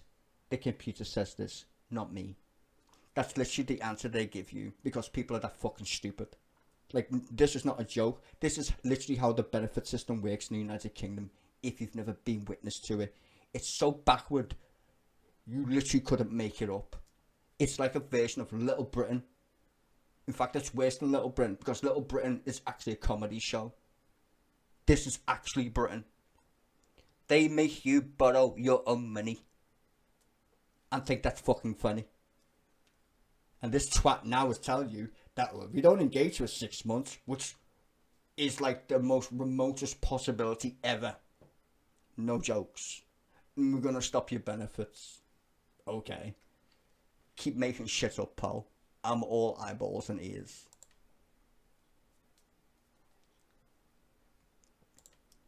He said taxpayers pay for them. Yeah, they do. We pay tax. It's our money. That's why you get taxed before you get your benefits. I mean, I said this before. It's like people live on another planet. Before you even get your benefits, you already get taxed. You get what's left. You can't scrounge if it's your own money. Hello? I mean, you don't need to be a rocket scientist at this point. I mean, if you read the Daily Mail, you'd have to be a rocket scientist, clearly. But you get what's left from the benefits that you...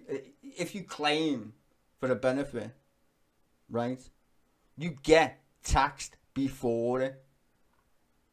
That's why when you leave a benefit system, they give you a tax code to give to your employee when you get a job, so they can calculate the tax.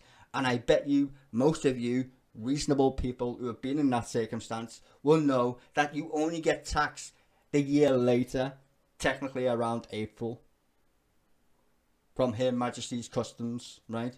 They give you money back because they bang you, like Laura Kuenssberg, for basic tax. They put you in the highest bracket first and then give you money later because they've overtaxed you when you first get the job in the first place. These are fucking clowns of the highest order.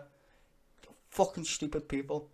And this clown is trying to tell you that most people like being on benefits or some shit. And even his math doesn't add up. There's 1 million vacancies. 500,000 want to look for jobs. The other half are all sick. And we're going to give 500,000 people all the benefits. So what he's saying is the other 500,000 people who are trying to look for jobs aren't somehow looking for jobs. Who the fuck? What the fuck are you even on about? How the fuck's even the chance of that? Oh yeah, I forgot. Because the last guy was shit. That's why you've got a job. What faith do I have in this government? At all. At all. Yeah, but you don't pay them enough. That's why they're on benefits when they're at work. You crackhead. I love the idea of paying people to go to work. I mean, that sounds like common fucking sense. But if you're paying people so little that they require government assistance and food banks, which you fucking bunch of fucking morons invented anyway, great. Fucking great. Like,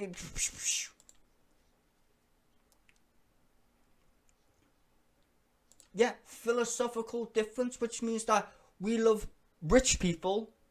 We believe rich people will give poor people money because rich people are nice. What kind of economic bullshit is that, son?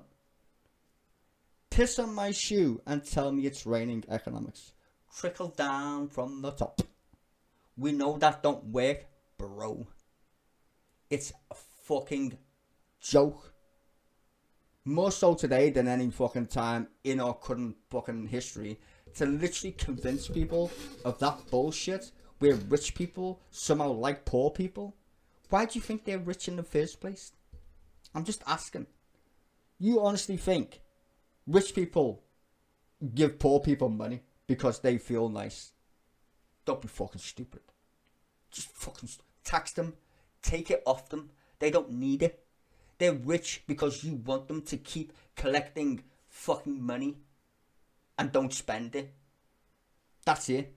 That's simple. If you tax people correctly, you wouldn't need a benefit system. Literally. Or at least it would go down in terms of taxation. The tax bill for the fucking benefit system would plummet if you paid them a fucking wage worthy of their fucking time in the 21st century. That's the problem. People get paid peanuts, and rather than you fucking telling businesses to pay people correctly, you fucking subsidize them, and we pay for your incompetence. That's the point. Who funds the benefit system? Taxpayers. We're paying ourselves at this point, you fucking redundant cunt. Unless you start taxing people or putting up the fucking minimum wage, we're still paying. You fucking clown.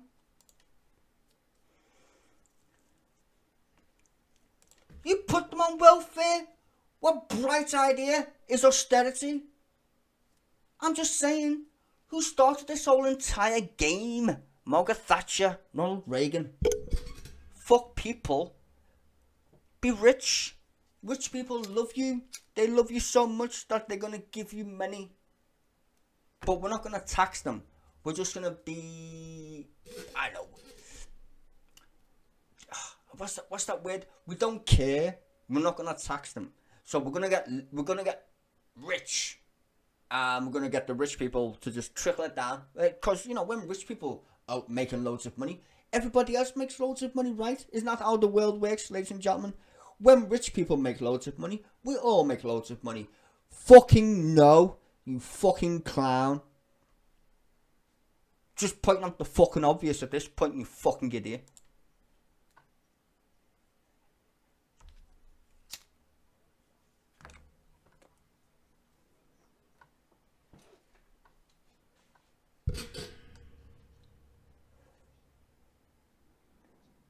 Don't accept the characterisation that you're making. It's quite not the fucking obvious that you're a Tory. Like, well, what part of the characterisation don't you agree with? You give tax breaks to the rich and then say you can't tax your way out of recession by taxing the poor people? Have you not seen the fucking statistics from the Bank of England? Or the fucking shit that she's just shown you to your face? That you've been making money since 2010 on the backs of the poor people? You fucking cunt. Austerity. All them tax receipts is you not doing your fucking job. And at the same time, giving tax breaks to all your fucking mates.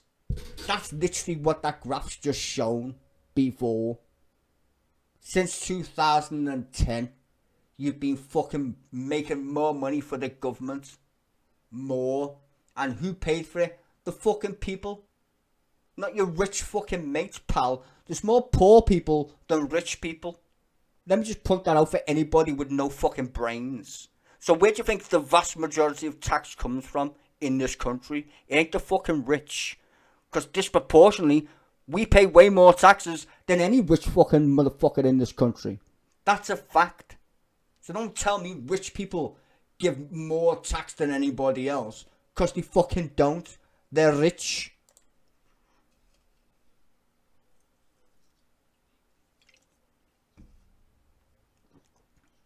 And who brought that into effect? Who voted against the minimum wage, ladies and gentlemen, when it was first introduced into the House of Parliament? Who voted against it? Who said the sky would fall down if we introduced the minimum wage? Oh yeah, the Tories. Fucking them. The ideological difference is right there, looking at your fucking computer screen. Him. Right there. Him. He is in the same party that voted against the minimum wage and have hated it ever since. Now they call it a living wage. Go fuck yourself. What you... No. Fucking no. And who's been in power since 2010, ladies and gentlemen? Who has been in government since 2010? Labour or the Tories? He's literally saying everything for me, and he's that stupid. He's literally saying since 2010, yeah, when you fucking Muppets took over. You clowns. Gordon Brown was gone in 2010, bitch. You took over. And he's just saying, oh, fucking shit hit the fan since 2010. Yeah, your government was in power, you fucking monk. It's like... What are you fucking doing, brains? Can't believe he's the Chancellor. Fuck my life.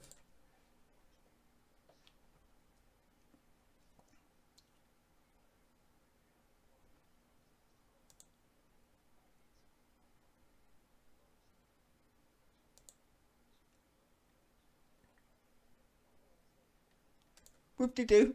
Oh, we've lowered it by half. Half of what? Exactly. Half of what? I mean, hello. The fucking bracket's 11 grand. Anybody wait for 11 grand in this? No, I don't think so. Like, literally, no.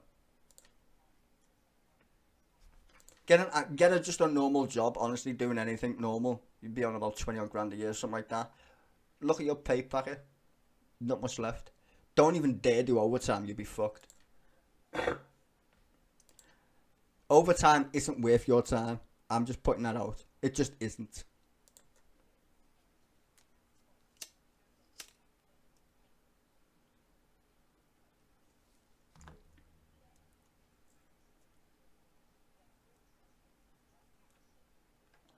And why is that? Why is our debt mad? Because these fuckers couldn't run a piss up in a fucking brewery.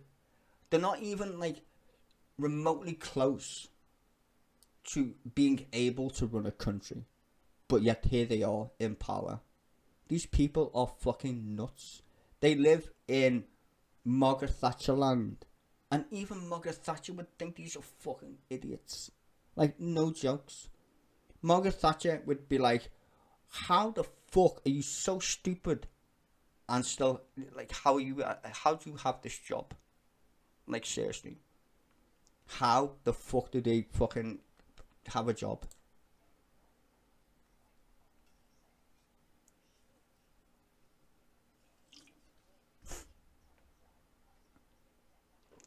Of course they're gonna give it away, but they ain't gonna give it to you.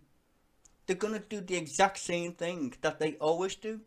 Give it to the people who've already got it, and then expect them to give it to you. That's not gonna happen. It just isn't. I mean, anybody who still lives in that mad, crazy land of trickle-down economics is a fucking moron. Like, literally, you are a fucking moron. If you think get rich people equals poor people get rich, you're fucking thick. No. No. No.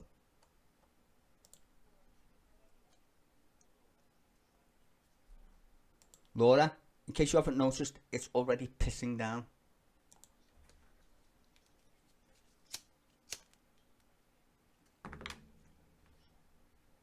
Oh, push up mortgage rates. Yeah. Oh, who did that last time? What's the name again? Liz Truss. Yeah. Yeah, Liz Truss did that spectacularly, didn't she? Yeah. Borrowing 28 billion quid will push up interest rates and mortgages. Yeah, okay, no. First of all, unfunded borrowing will. And this is the entire point, right? He talked about borrowing. Like I said before, in my example, Boris Johnson literally borrowed £500 billion. Nobody said a peep. £500 billion. In fact, it was more than £500 billion, 600 billion fucking quid. He borrowed that. Where did that money go? Anybody fucking see that 600 billion quid? I didn't. You know why the debt's sky high? Because these are fucking morons. Utterly fucking shambolic. They should be never near government ever again. They're all as bad as each other. Fucking clowns. There are a lot of them. This fucking twat, literally cheered Liz Truss's mini budget. Cheered it with the rest of the Tories. Yarr! Look at him. He's only got a job right now. He's only sat on his show because they're fucking incompetent fucking idiots. That's why he's got a job. He didn't get a job as Chancellor because he was good. He was thrown in there because Liz Truss got the sack. And so did Kwasi Kwarteng. That's the only reason why he got the job. And now he's sitting there saying, I had to make eye-watering decisions. We know that. We know it. But who caused the eye-watering problems that you faced? You fucking did. Your shitty government who wants to ban tents for homeless people. Most racist Home Secretary I've ever seen in my fucking life. And she's black. That's mad. Your boss, nobody elected. In fact, the stupid cunt before him, nobody elected.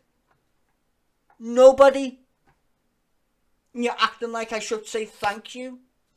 Get out of government already, you fucking bitches. You garbage. You've ruined our country from day fucking one. As soon as Nick Clegg decided to get in bed with you fucking twats, we were screwed. Fucking jokers. The fucking lot of them. They've killed our fucking country. For one reason and one reason only, ladies and gentlemen. Fucking power. Like Nick Clegg. Fucking twat. That's who broke Britain. These fucking cunts and Nick Clegg. Day one. They knew that fucking austerity was a stupid fucking idea. Did it anyway. Fucking bastards.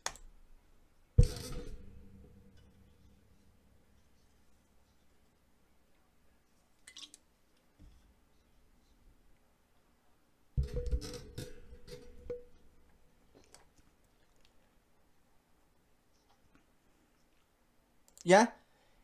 Unpalatable decisions. I bet there's no tax rises on the rich though. Not one.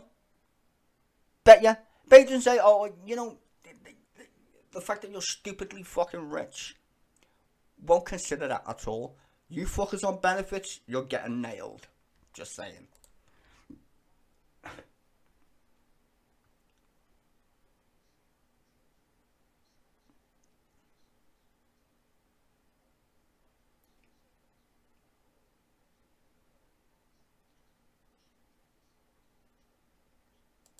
Says the guy who got sacked as Chancellor. Nigel Lawson, didn't he preside over Black Wednesday, the fucking goon? I mean, please, shut up.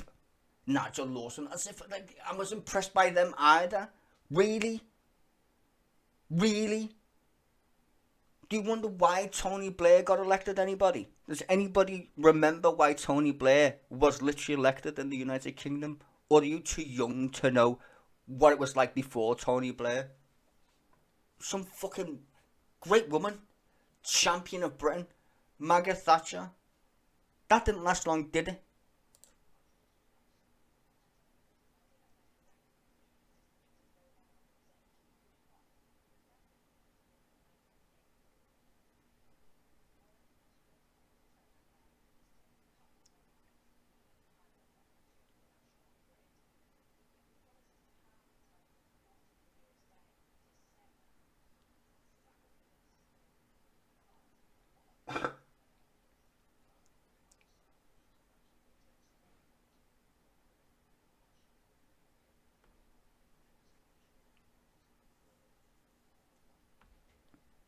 I still pay more tax for energy than anybody else. Kind of shit, really, when you think about it. That's because we sell it. Just not to people who buy it, apparently. No, Thatcher, well, Tony, I'm reading the side chat there. Thatcher is. Tony Blair, his nickname in Parliament was Plan B. That's what they literally called Tony Blair, Plan B. Because he was a neoliberal. People don't understand this shit, and it's really fascinating. Neoliberalism is the reason why most Western democracies are shite. And it was made and promoted by right-wing free marketeers. They literally killed most of our countries with their bright ideas of globalization. You don't even hear that word anymore, do you? Globalization. Unless it's some like fucking off-the-cuff shit. You don't hear about it anymore. Because it's a stupid fucking idea and always was a stupid fucking idea. Literally stupid fucking idea. But they promoted it. Like a fucking eugenics program or some shit. People bought into that bollocks anyway. This fucking cunt telling me about taxes. Really? Like he hasn't been in government for fucking how long? All the things, all the problems that you fucking made, mate. The only thing you didn't do was invade fucking Ukraine and start COVID. The rest of it is definitely your fucking fault. Just so you know.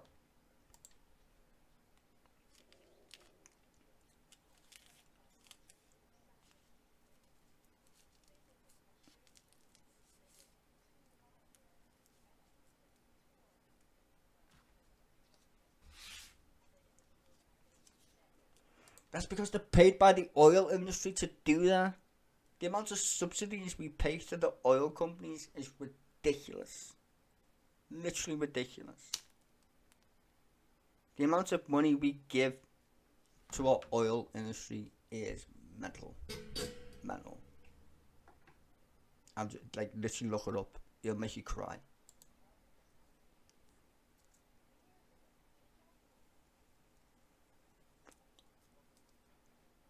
And let me just make this shit clear. We need oil because our entire society, literally, is based on oil. Most of it, right? You'd be surprised what shit chemicals we get from oil extraction, etc.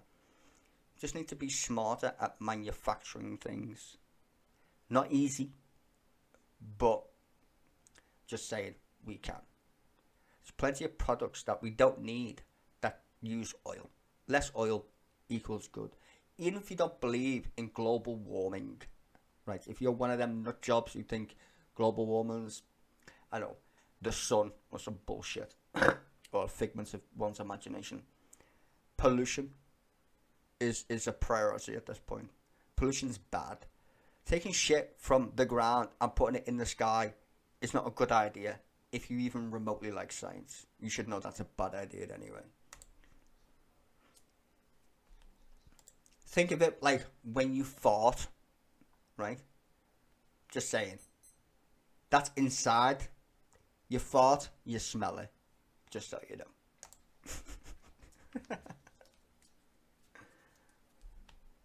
Pretty sure some of your farts are fucking waste. Just so you know. Methane.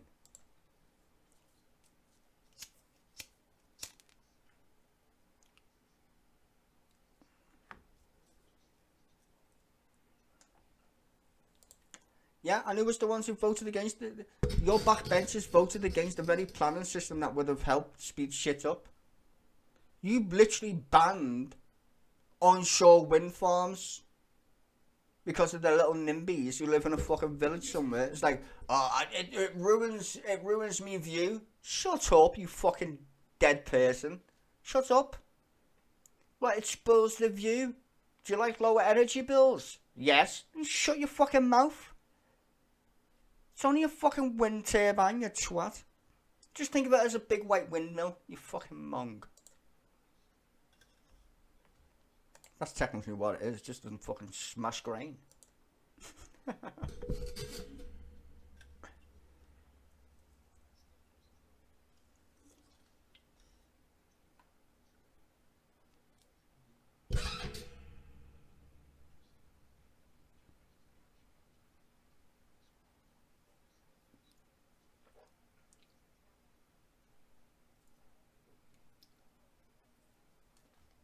How many times did Priti Patel get fired, ladies and gentlemen? Come on, pub quiz. How many times did Priti Patel get fired? Just saying. How many times?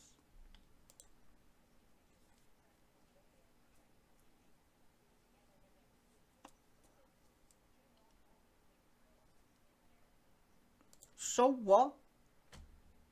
I'm Priti Patel. I'm gonna say no to pylons. Turn the lecky off and see how they like that shit then, innit? Turn it off. Now you want a pylon in your back garden, you prick.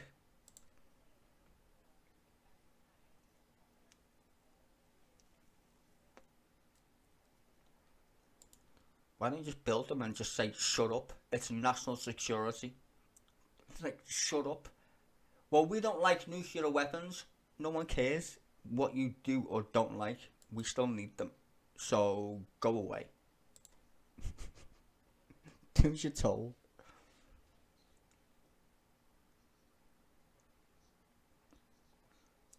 Just tell them to fuck off, it'd be easier. Just shut up. Why give them a legal right to be a whiny cunt? Just shut up. Stop it. Stop being a whiny NIMBY.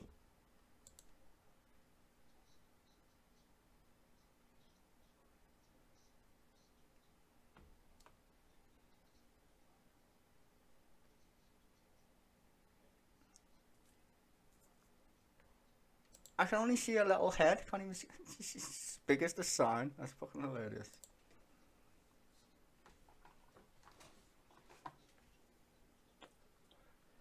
What a bunch of fucking cockwombles.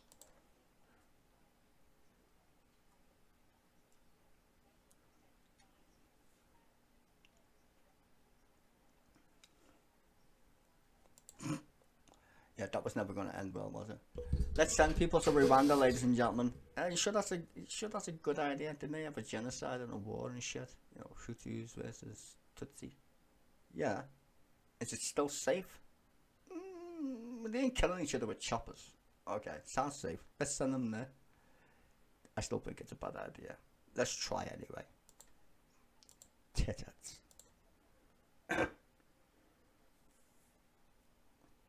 Don't be stupid, be pissed. Are you mad? £140 million? Do you think they're that bothered about 140 million quid? How much did they piss up a wall when it came to PPE? I mean, shit, we even got people in the House of Lords who are literally criminals. Literally criminals in the House of Lords about PPE. They're not asked about 150 million quid. Not at all. That's a no. He just said no, basically. And that's it. when it comes to Rwanda, we're going to change the law so it's a safe country. Because Rishi Sunak thinks that's the best way to deport 10 people. Or whatever. Just change the law so we can ignore the actual courts. Just change the law. It's fine. They did it in Israel. Now they don't even have a court system. Just saying.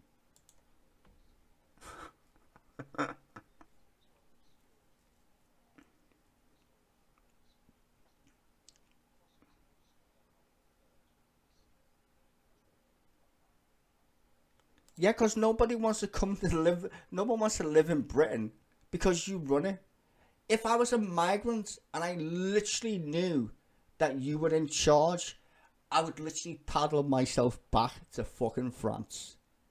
I feel sorry for these poor bastards who literally get on a boat and think, I want to live in Britain. Only to find that you fucking retards are in charge of the country. The amount of people who would literally... I mean, I'm one of them. If you get elected in the next fucking round of elections, I'm going to get a boat and I will paddle myself to France. And I will claim asylum. I'm just saying. Fuck you.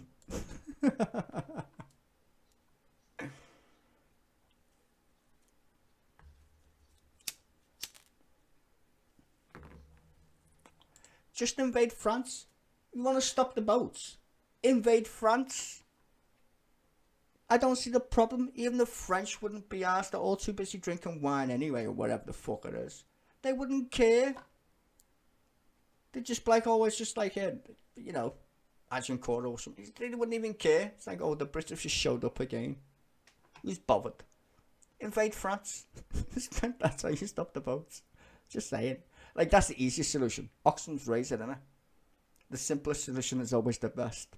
Invade France. Problem solved.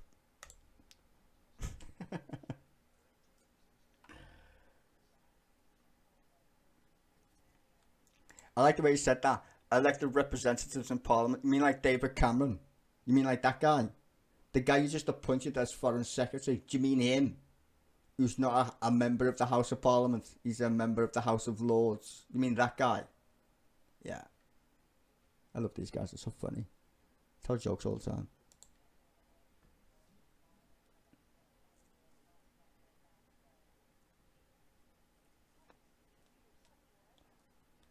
Of course it's a mess.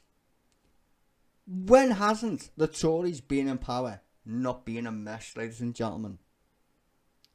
When has it ever been normality in Britain since these morons have took over power? Since when? Does anybody want to tell me what they've actually done for the country that you can go, well, that was a good idea? Anything? Literally anything that they've actually done that you can actually say, I remember that. It was a good thing that they did. Just name one. I'm willing and open to listen to any suggestion what they've done good for our country since they've been in power. Anything.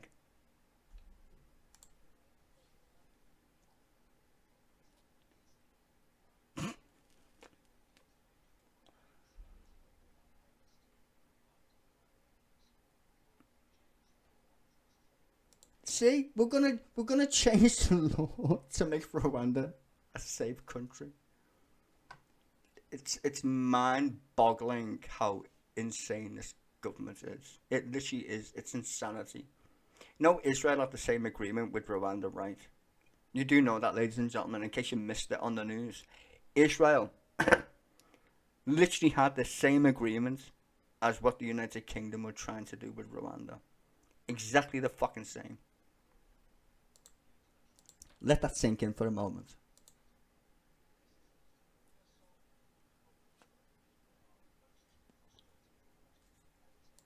Well, if you want to solve the problem, the number one thing the UK population is frustrated about is the fact that you're in government.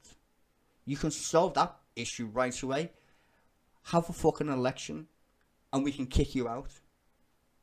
That's the number one frustration in the entire country. not people on boats, mate. No, no, no. You're in power. That's frustrating. In fact, it's fucking mental that you still are in power. Considering we've had 2 prime ministers that were never elected by anybody in the country. Like, nobody elected Liz Truss. Nobody. Claiming that party members equals legitimate democracy is a fucking joke in of itself. Like, literally. The fact that you even got away with that scam is mental.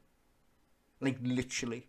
When Boris Johnson resigned, we should have had a general election right then. Right there and then. Take it to the country. Don't pretend, for some strange reason, that the country isn't capable of voting. They are. We want to vote for our Prime Minister, not some backroom deal, which is why Rishi Sunak is where he is. Because we all know that's the case. Suella Braverman, because she's a fucking nutball, literally came out and told everybody. That's the deal. You be Prime Minister and I'll tell you what to do. We all know that, don't we, ladies and gentlemen? It's literally on the TV. You can watch it for yourself. In fact, she wrote it down. We can read it.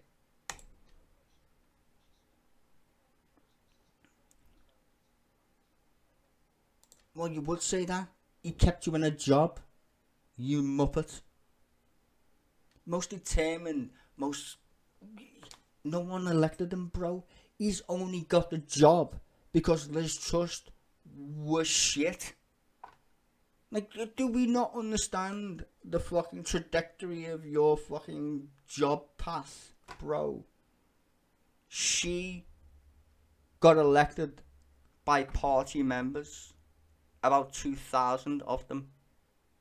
2,000 people, give or take. And Rishi Sunak, give him his due, I should say, said, if you elect her, she's going to crash the economy. What did she do next? Crash the economy. Just saying.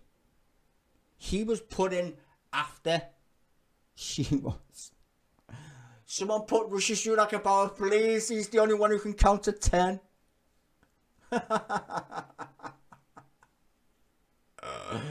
And what was his first job? Appointing Suella Braverman. Fucking hell.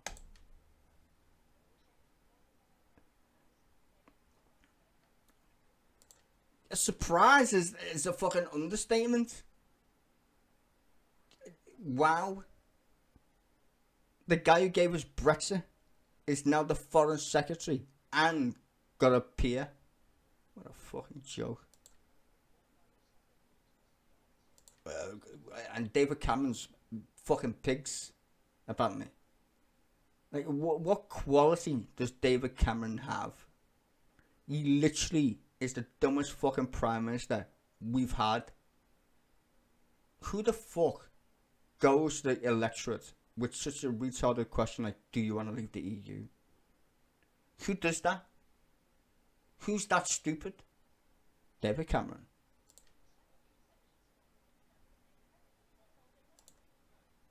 I'm just licking ass.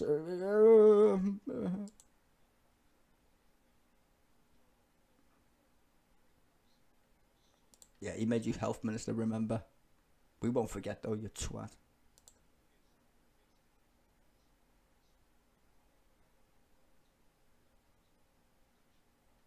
What a fucking bullshitter, honestly.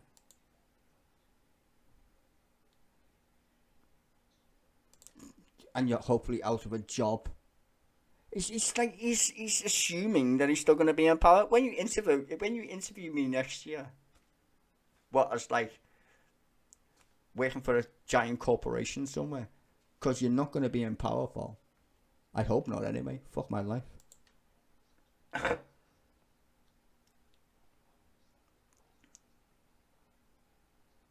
What a twat.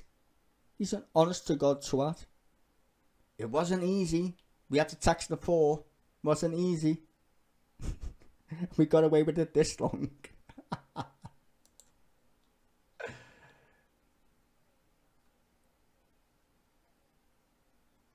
Just invade France, I said that anyway.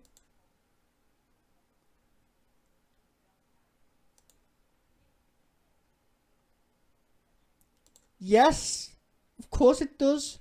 Do not put anything past these fucking weirdos. Of course it does. We don't need human rights because we're so shit at our job. We'll take them away. You don't need human rights, people. We're bad at our jobs. What? Really? Like, just let that sink in. They're willing. The thing that we help write. This is not even a joke. The thing we help write, they're gonna leave because they're shit at their job. Literally. We help write the Convention on Human Rights, by the way. In case you don't know that, we did. Now we're gonna leave it because these are so bad at their job.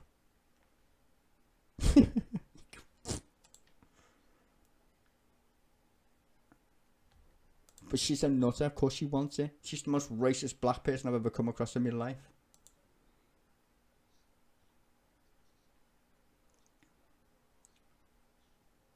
We don't think it's necessary at this stage. Did he say no in that entire response? Pretty sure he didn't. Pretty sure he didn't.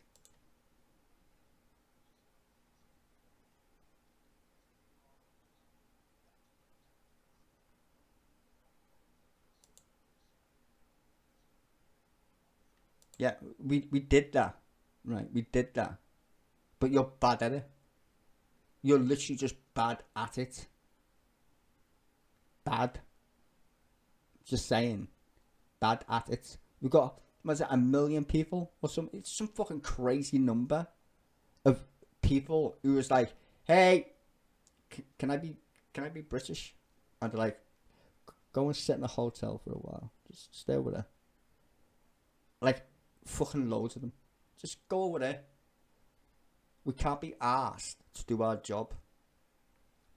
I mean, the last foreign secretary didn't even know where Dover was. Wow. Where's Dover? I don't know. How did you get the job as how did you get foreign secretary again? I've been to Spain on holiday about 5 times. That's my qualification to be foreign secretary. Great. At this stage.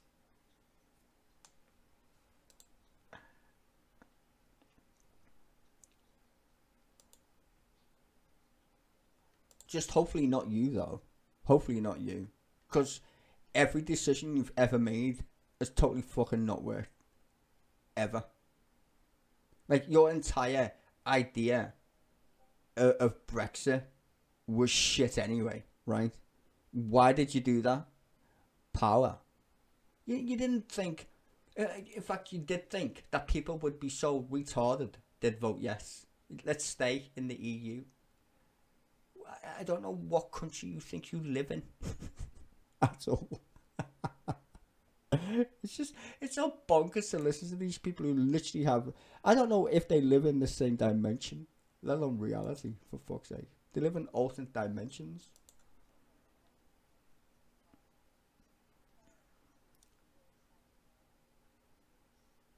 Wow, what a twat.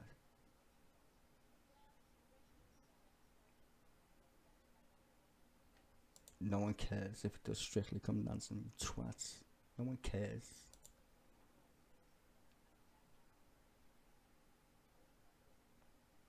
Yeah, he did it because he's a fucking useless tool as well. Ed Balls and his fucking wife, who I can't stand either. And she's on the Labour front bench. Eva Cooper, she's gonna fucking puke.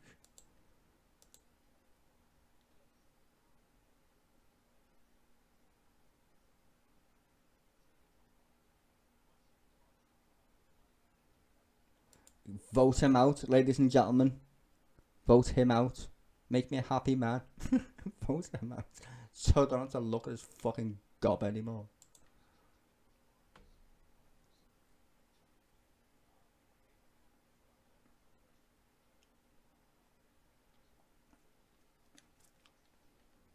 He's out knocking on doors every week. Aren't you supposed to be the Chancellor of the Exchequer? Shouldn't you be counting beans or something? You twat.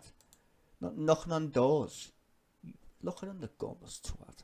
I knock on doors every week. No, you don't. Fucking idiot.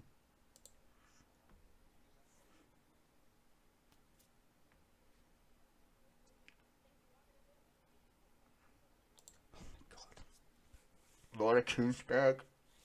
It's a fucking tragic host, honestly. Fucking tragic. I just wanted to go over his bullshit before I leave because, wow. Anybody who votes Tory needs a fucking, I don't know, lobotomy, I suppose. It's just incredible that these people are